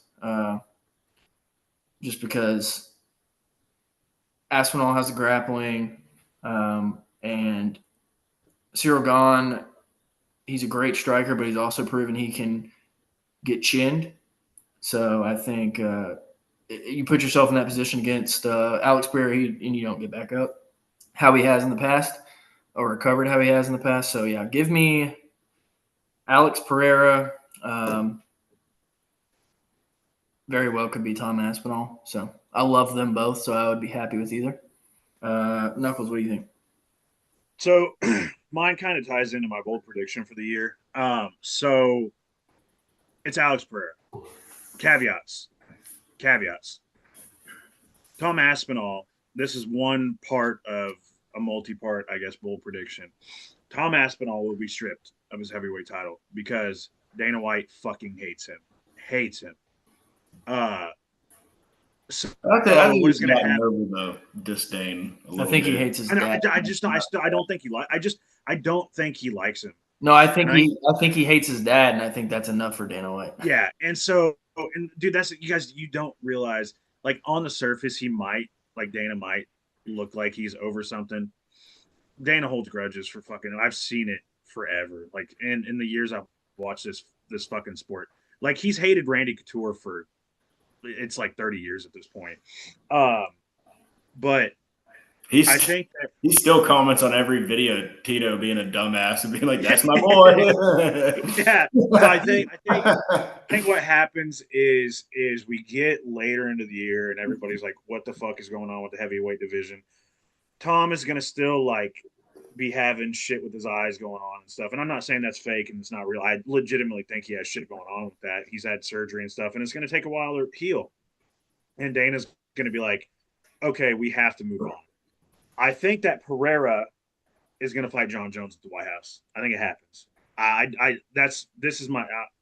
When we do our bold predictions, this will tie into that. But it won't be for the belt. I think they might make a belt. I could see him doing Cyril versus like Volkov for the belt. It's going to be fucking something stupid. And I know this is kind of a weird one, but I don't know if Tom Aspinall fights this year. And if he does, he might fight Alex at the end of the year. But I think what's going to happen is I think that for the belt, Alex will fight Cyril and he'll knock him the fuck out. Not confident, because I think there might be some like disputes between Tom and this is like, again, this might be another bold prediction. I think there's going to be a lot of issue between Tom's side and the UFC side. And there's going to be like a lot. It's almost going to turn into the Francis Ngannou situation, if you guys remember that. But I think that Tom also values. I think that. Well, I think Tom values himself more than what he's actually possibly worth. I don't know. I feel like Tom is smart enough to see how that worked out for the first guy. Well, the first guy fucked it up for himself. No, the first guy had it all in the bag, and then he just decided that he was too big for his britches and fucked everything up. That's what happened with Francis. It was not like anybody else's fault but Francis. Francis fucked that up for himself because he refused to do anything for the company that signed him, like literally anything except for fight a fucking cab driver. So, but yeah, no, I think Alex Pereira is going to knock out Cyril Gane at the end of the year for the title. I think he's going to fight John Jones at the White House. I don't know if he'll beat him, but I think that's going to be enough to be like give some value. And they're going to be like, oh, let's like, we love Alex at heavyweight. And they want him so badly to be that 3-division champion because it would like be, I mean, dude, look at the course of his career. It's like astronomical, you know, like people don't do what he's done. He's speed running. And if he becomes a three-weight division champion, then the UFC can promote that for fucking ever. Like even if he retires, they can just launch that to the moon. So yeah, give me Alex Pereira. Not confident, because a lot of chips have to fall into place. It's probably going to be Tom Aspinall if the UFC's not just dumb as shit, but I'm thinking Alex Pereira because of the promotion machine. Squared, what do you got for that one, man? So y'all are right that this is the heavyweight division is kind of in a real complex situation right now, but I genuinely think it's going to play out just in kind of the simplest form that it possibly could, which is Aspinall is going to remain champion. At most, there will be an interim fight if it really does take him that long to get back in the octagon. Probably, like you were saying, like a Cyril versus Pereira type. Obviously, you know, it's kind of plays into our light heavyweight. So we think that Pereira is making some kind of move that's going to cause 327 to have a title fight, undisputed title fight between Yuri and Olberg. So I think Alex is going to be moving up. That's kind of obvious, but potentially interim fight. I do see him. I could see him beating Cyril. That's a very interesting fight. That's an interesting one. I won't really make a prediction on that, but I think that whoever ends up winning that. I think Aspinall will get back in this year, and I think it'll maybe be a little bit later in the year. But he'll fight whoever wins that fight, and I think he'll beat both of those guys, to be honest, which I know Surreal did great against them for 3 minutes in the first fight that it lasted. He also took a bitch's way out and poked him in the eyes. But don't tell John Jones fans that, though. No, but I just see him looking better against Surreal again if he fights him again, and then I just think he beats Alex, to be honest. So I think Aspinall holds on. Like I said, I think it plays out for such a complex situation. I think it plays out in like the simplest form possible. This is what I'm praying for. Like what you were saying is what I'm praying for, but the promotion machine that the UFC is makes me so scared. And also like this whole Paramount deal, they're going to try to be chucking out but I think my question is when do you think they would strip Aspinall? At what point do you say like, all right, not even like an interim, like you are not honestly champion. I think it would be after the Pereira and Jones fight. I think no, I don't know. No, I don't. I think it would. I don't think they would put on a big heavyweight fight at the White House and not make it a title fight. I think. No, you don't have that. But you got to remember, there's fights that transcend titles. That is a fight that transcends titles. Yes, but I don't know. I think if I get what you're saying. Comes to jeopardize that, then I don't think they'll do it. Yeah. But also, just like one thing I was just thinking about, because he was just talking about the shitty situation we're in. What a shit show that whole division has been for this entire decade. Like the whole fucking since 2020, we've had this deal with Stipe and Ngannou holding out, and then you had John Jones, and then you got this like. Every time we think we're like, okay, finally we have some consistency at heavyweight. Walter Cortez Acosta, if you can hear me, save us. It's fucking. It's been cursed for. I mean, since like it's been cursed forever because you get dog shit champions like, and I love Andrei Arlovsky, but you get champions like Arlovsky, Tim Sylvia, and then you get old man Randy, and then you get Brock Lesnar, and we think Brock Lesnar is going to be the champion for fucking ever. And then he gets diverticulitis, and then Kane comes along and is like, oh, I'm the fucking man. And then Kane literally will step on a fucking pebble and break his back. Like the dude just can't stay like not injured. So Kane falls out because he's injured. And then Verdum decides to like go full R word against Stipe. I don't know if you guys need that fight was the funniest shit I've ever seen. I've never seen somebody in the heavyweight division run chin first at another heavyweight, and he did that against Stipe. And so then Stipe wins, and we're like, oh yeah, and then Stipe defends his title 3 times, and we're like, okay, this is the guy. Like, and DC moves up, and we're like, oh, he's gonna like DC's too small, and then DC's like, check hook, you're dead, and then we're like, oh, fuck. Well, now Stipe's too old. He wins the belt back. Stipe's too old. And it's like, constant fucking flux. Literally, this has been there's never been a stable moment in the heavyweight division since I have been watching fighting. There's never been a stable moment. There's always injuries. The champions either always dog shit or they're injured. That is how it's always been. Because before Brock Lesnar, it was Tim Sylvia and Randy Couture was pretty fucking cool. I mean, he's a good guy, but he's also like not a heavyweight, and he's fighting a heavyweight. He was a 205er, and he should have stayed a 205er because then he had chuckled. Dude, it gets convoluted. We can talk about this forever, but heavyweight's cursed, dude. There will never be. I don't think for the next 10 to 15 years. Nobody will defend the title for more than 4 times. Will not happen. I don't even think Tom, because I think Tom will fucking get injured, slip on a banana peel. Steve Asplin will come up and knock him out. Read Pedicus's comment. Yeah, Pedicus said, hold on, I got to pull it up. Ah, fuck, I can't pull it up. He said Asplin versus Aspinall at the White House. Asplin wins and kisses Melania Trump in the octagon. Then he turns around and schools Poatan on the feet. Then he KOs Gane with a flying knee in 3 seconds. All the while just Absolute cinnamon. hitting one of these motions right here, just pinching his nips and shaking them off. And the unfortunate, and then you've got, and then while this is all going on, you've got Goozy Hines in the crowd just staring him down, ready for it. So setting up the rivalry. But my boy Hokit owns this division, by the way. I just want to let y'all know that. I got to take a piss. I'll be right back. Cool. Talk about something.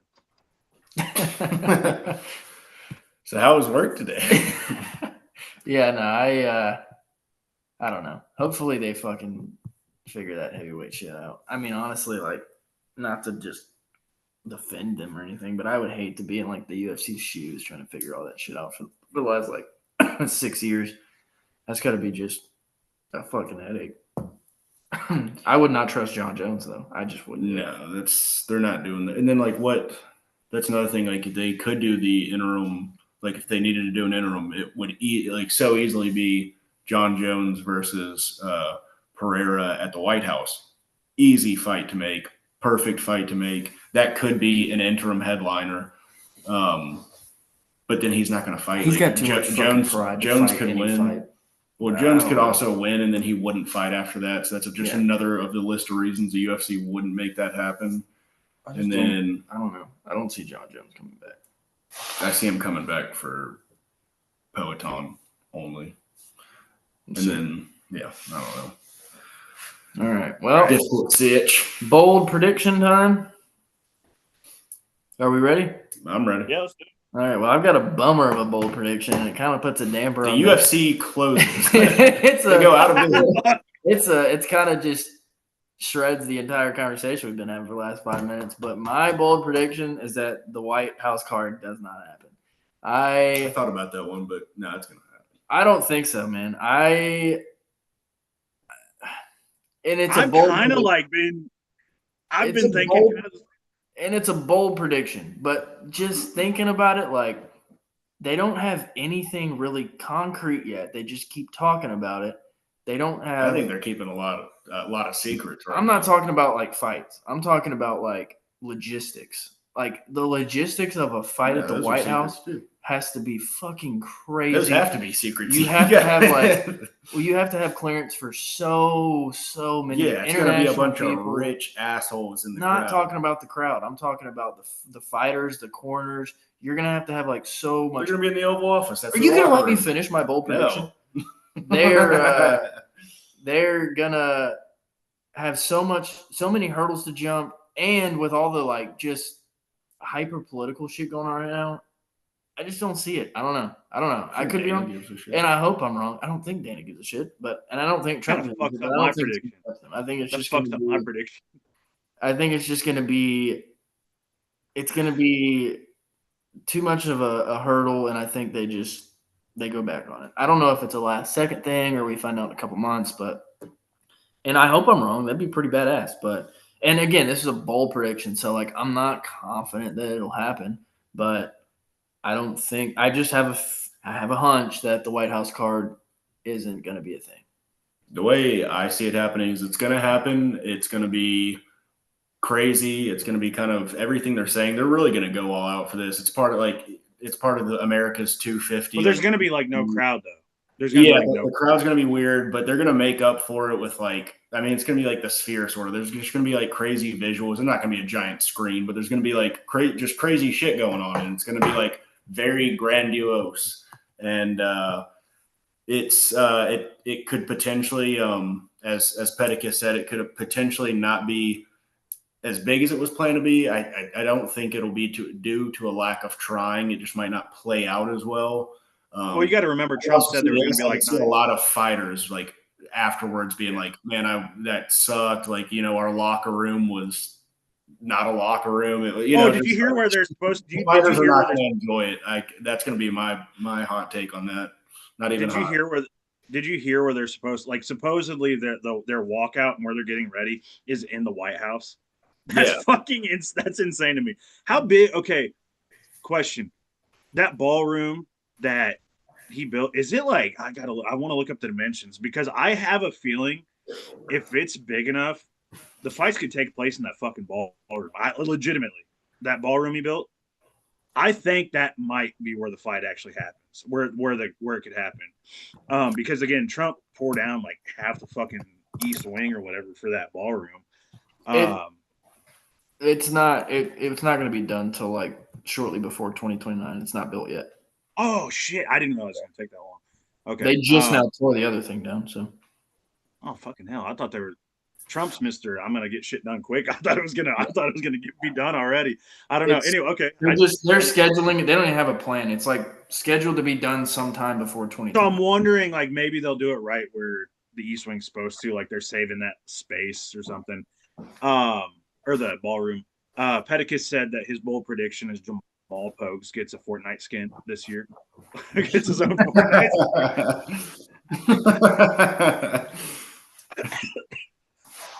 I love Pedicus, man. Excuse me. Sorry, boys. I should have muted. Fuck.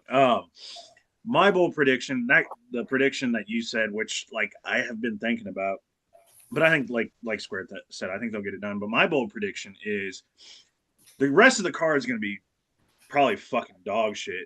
But my bold prediction is both Conor and Chandler and Jon Jones and Alex Pereira will fight at the White House. They said it's going to be the biggest card of all time. They're going to market that as the reason. The question is, who headlines? I mean, it's Conor. Conor's going to headline.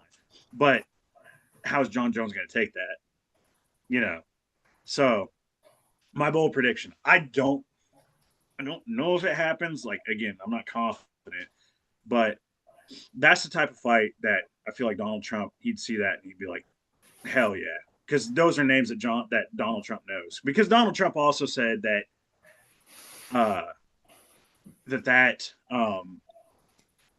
card would have like 10 championship fights. We know that ain't happening. So, yeah, it'll probably be like Conor Chandler headlining, Jon Jones Pereira as the co-main, which in my lifetime, I never even thought I would fucking see Conor and Jon on the same card. They might. I don't even think they ever were, even when Conor was coming up. I don't think that they're on the same card. Like, I mean, when Conor was like fighting. No, I don't believe. Yeah, I know what you're talking about. Conor was on a lot of fights. He didn't really start getting on pay-per-views till he was like headlining. Damn near. Yeah, and then I was gonna say because he went from like fight night headlining a fight night to headlining pay-per-view basically. So yeah, it'll be Conor and Jon on the pay-per-view, and then the rest of it'll be whatever. But the bold prediction I was gonna say, which was like not a Super Bowl prediction, I guess, was that no, I guess it kind of could have been. Is that Darren Till re-signs with the UFC this year? That was my like kind of somewhat bold prediction. So, but then like I started thinking about it, I'm like, no, I'm gonna go with Conor and Jon. I like that one. Well, I mean, when he left MMA, because no, they're in good terms, but I don't think he re-signs this year. I think it's next year because he's got the boxing shit right now. So I would see that.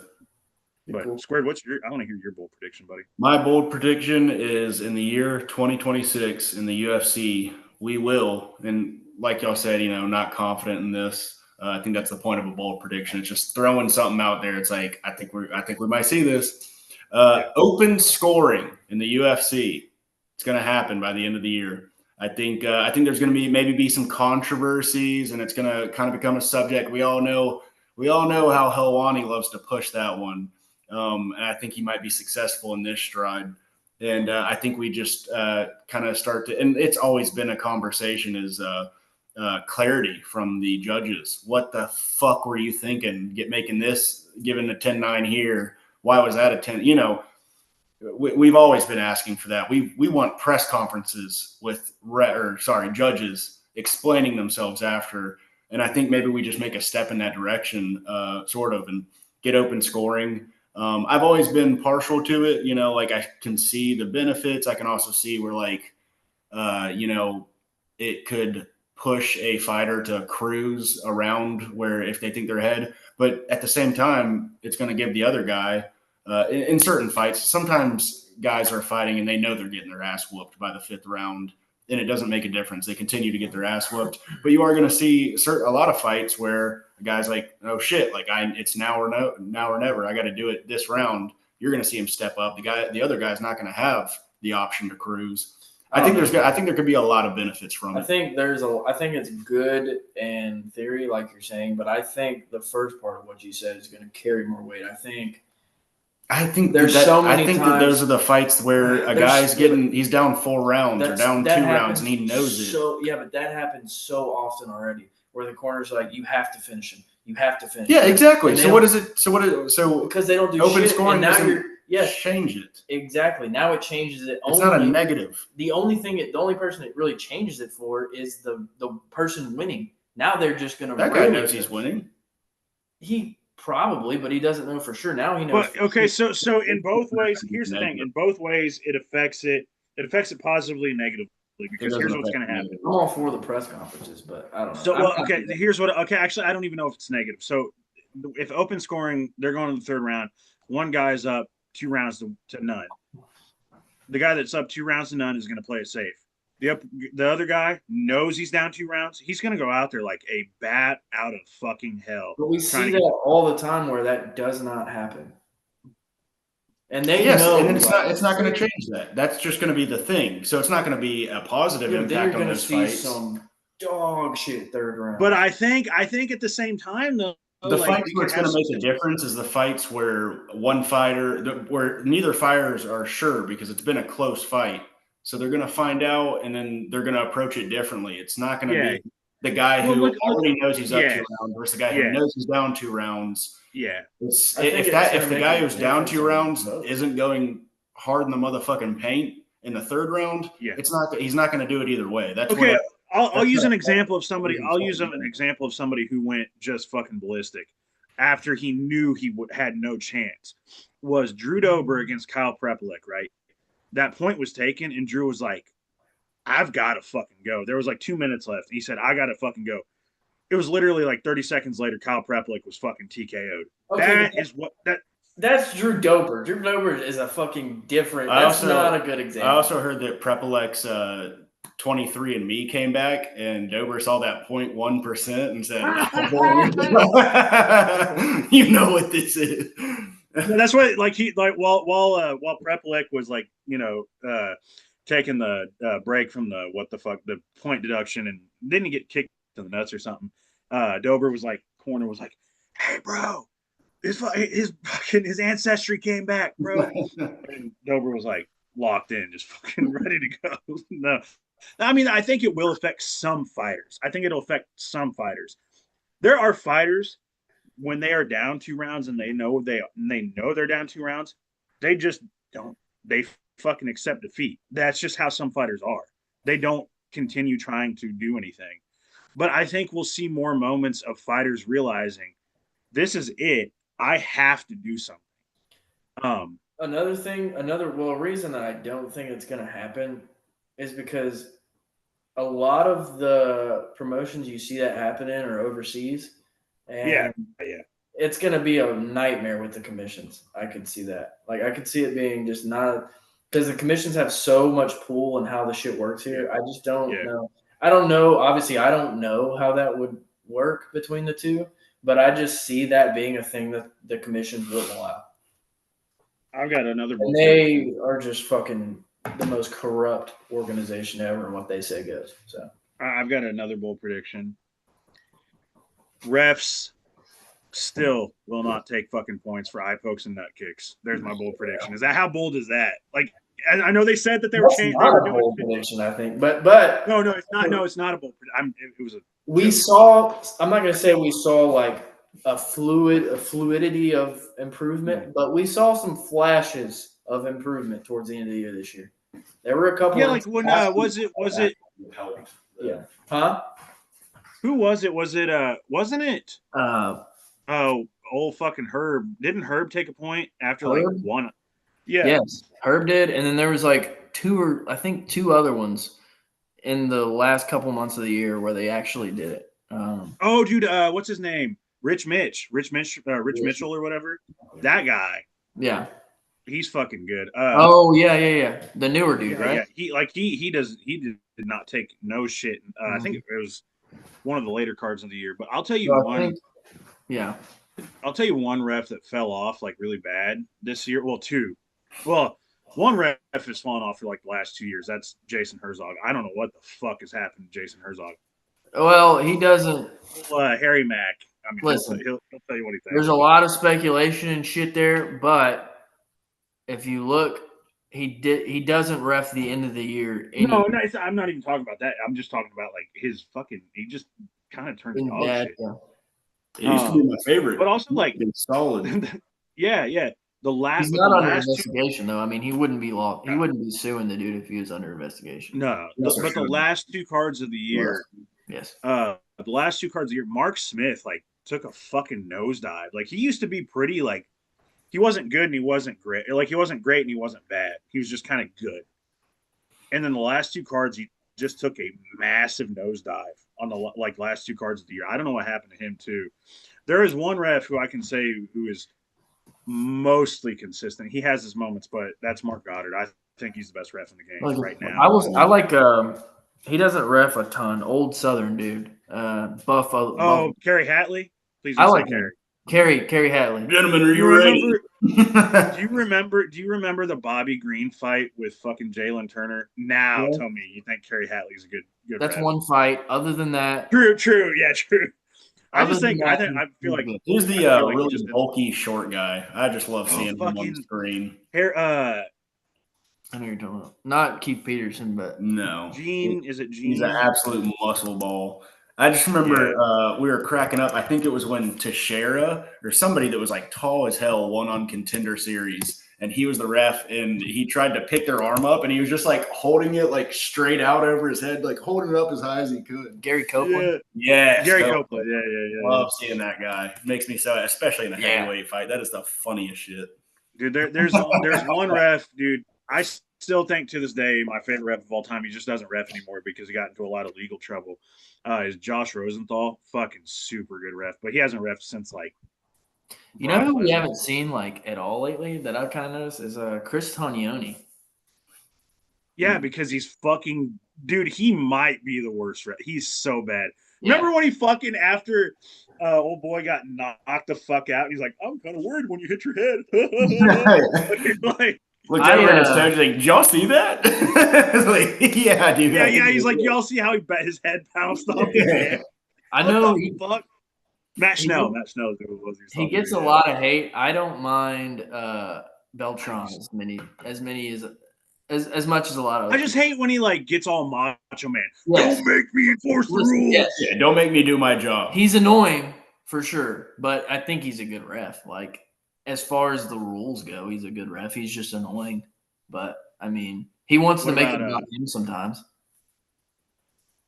Oh, that McDonald. I think it's like Kevin McDonald. He's not terrible. No, he's not bad. What the fuck is that? Well, Keith Peterson has his moments. Like, he can be good at other things. It just depends on if he's smoking and drinking alcohol, you know. You know he doesn't smoke or drink. Then he's great. That's the funniest thing. I know he doesn't. Yeah. I know he does. That's what makes it funny. Fucking Dominic Cruz. I don't know how you have a voice like that and you don't smoke, but. Are you ready? We went on Theo Vaughn's podcast and it was pretty entertaining. Fucking dude. Dominic Cruz hates that motherfucker with dude. And honestly, Keith Peterson seems like such a cool dude. He was on Theo's podcast and he seems cool as fuck.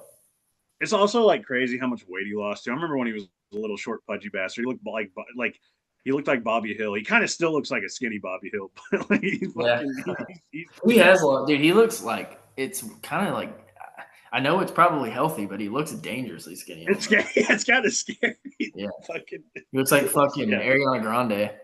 Right. Oh God, don't even Cynthia fucking whatever her name is, the other chick with on that. She also got skinny shit. Yeah, I'm trying to get other refs. There's the dude that looks like Connor Burks. He's like foreign. He's good. Or he's okay. There's that Cyrus. You guys know that Brazilian guy, that Cyrus. You remember him? Yeah. Cyrus something. Yeah, he's not good at all. Pedicus says my distant uncle Rob Madrigal is ref. He did like one UFC card. I remember Rob Madrigal, and he had the early stoppage in the Chandler versus Pitbull fight back in the day. Mergliata, he still refs. Oh, Tandan, yeah, get Tandan the fuck out of the octagon. That guy sucked ass this year. 2 packs of ass.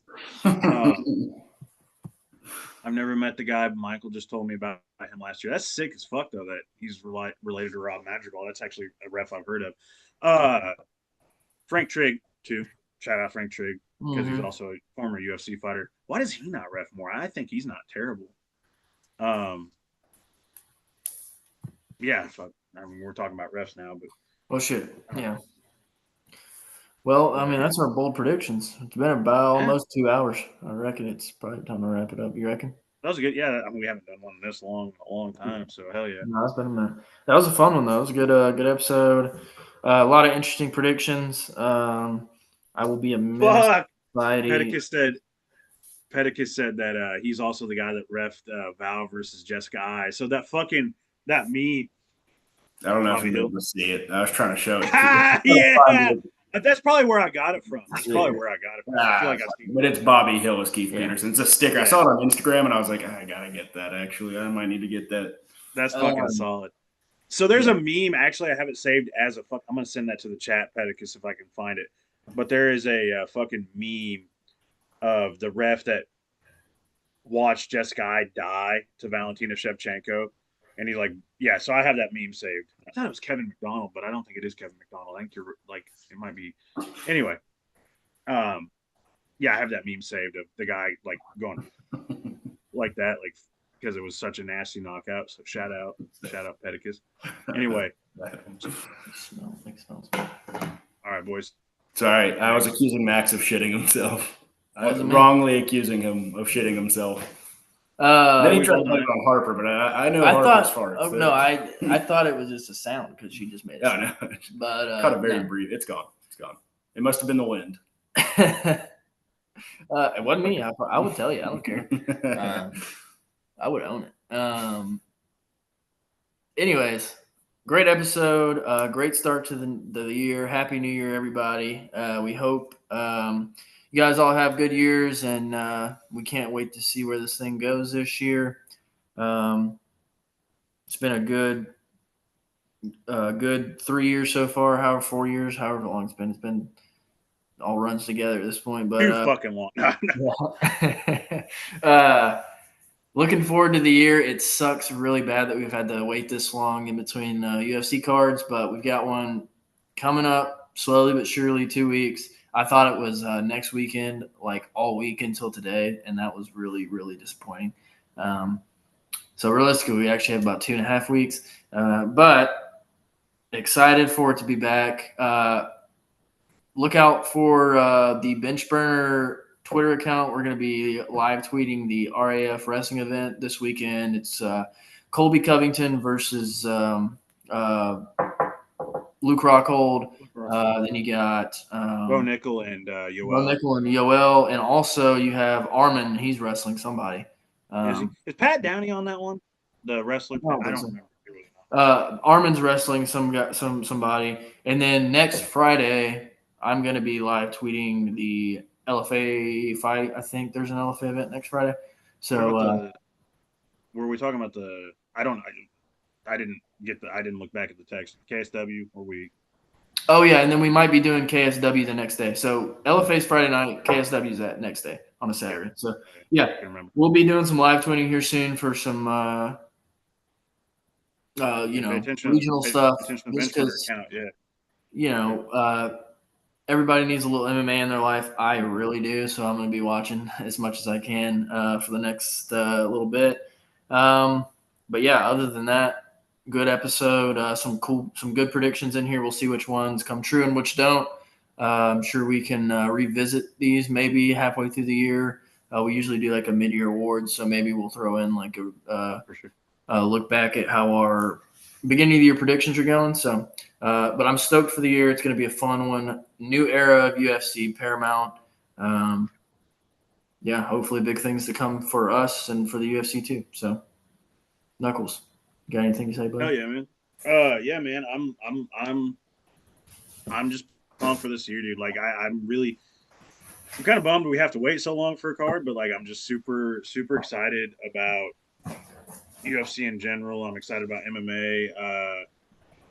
Honestly, like I don't watch PFL that much, but I'm like interested to see if they do some interesting shit because their TV deal's up this year. So maybe they'll like finally have Cedric Doumbé fight. That is another bold prediction of mine. I forgot to mention. Bold prediction. I think ESPN buys a majority stake in PFL before the end of the year. Yeah, did we have that? I don't remember if we had that discussion. Did we have that We discussion? kind of talked about that in Fights of the Roundtable. Yeah. That's right. I can remember. Yeah. So there you go. Yeah. So could. I think I'm just excited. I think that honestly, dude, maybe it's the Paramount thing. I think the MMA landscape this year changes in a drastic way. I don't know. I was going to make that one of my bold predictions, but I can't tell you how. But I think MMA in general will change in some form or fashion in a big way because of a lot of different shit. Because Morning Combat is changing. I don't know. I know you like. I'm not a big fan of Luke Thomas. I'll just be openly admitted. I don't like Luke Thomas, but Brian Campbell is He was such a swell guy. He's not pretentious. He's not a dickhead at all. Brian Campbell of Morning Combat fame left Morning Combat. His last show was just a few days ago. Because I read too much. I'm a nerd. I read too much shit and I listen to too many podcasts. Don't listen to Morning Combat. I fucking can proudly say I don't listen to Morning Combat, but he left Morning Combat to go to CBS for these Paramount cards. So that is changing. So Morning Combat's getting new hosts. Ariel Helwani's show is changing constantly because he's getting new people added to Uncrowned. Uncrowned's growing. MMA fighting is kind of dying. PFL is like changing. One Championship's not an MMA organization anymore. It's more focused on kickboxing and grappling and Muay Thai. PFL is like they have good cards, but they can't get viewership, so they suck. So it's like making me think: are they going to sell again? Or are they going to sell in what is their? Because they just changed CFOs or CEOs. I just think anyway. Long and short of it is, I'm just really excited because I think the MMA landscape is going to change in a massive way. Also, the addition of Zuffa Boxing, who just, I guess, scheduled their first card this year. It's the day before the first UFC card of the year. Yeah, so that's coming. That's coming, and I think we're going to see a lot of like form because I don't think, dude, I'm telling you right now, I don't think a lot of boxers are going to go to Zuffa Boxing because it's just not going to pay well. Because even Eddie Hearn was like laughing because he saw like what the paydays were, and he's like, "That's a fucking joke." So I think we're going to see a lot of UFC fighters go to Zuffa Boxing. So it's going to change. The landscape is going to change. I'm just super excited, man. That's all I can say. I just stay tuned for this year. I think this is going to be the biggest year for MMA. Maybe not like numbers wise, but for change since 2016. And that's a fucking big one. So there's another bold prediction. I'm just fucking throwing the bold predictions out. So biggest year since 2016. Maybe even like if it's not 2016, then maybe 2019 when Jorge had his run and all that shit. So, anyway, fucking pump. Stay tuned and stay tuned for more shows. This might be the biggest change for fucking Bench Burner Sports. You might see some crazy shit from us. So hell yeah. Squared, what do you got, man? You might start an OnlyFans. Just throwing that out there. A little food for thought. First of all, follow us on our socials. X or Twitter, whatever you call it, is @bench_burner. Everything else, Instagram, Facebook, TikTok, YouTube, Spotify, all the other places, @benchburner sports. You'll find us there. Gentlemen, it was a pleasure talking about these predictions and hot takes. Led to some good discussion, some good banter. So always fun. Thank you to anyone who was in the comments, anybody watching. We absolutely appreciate it. And hell yeah, thank you. Hell yeah. Well, everybody, we appreciate you tuning in as always. And we will see you in a couple of weeks when we make our predictions for the card. Peace. It's gonna be the one time it actually shut off.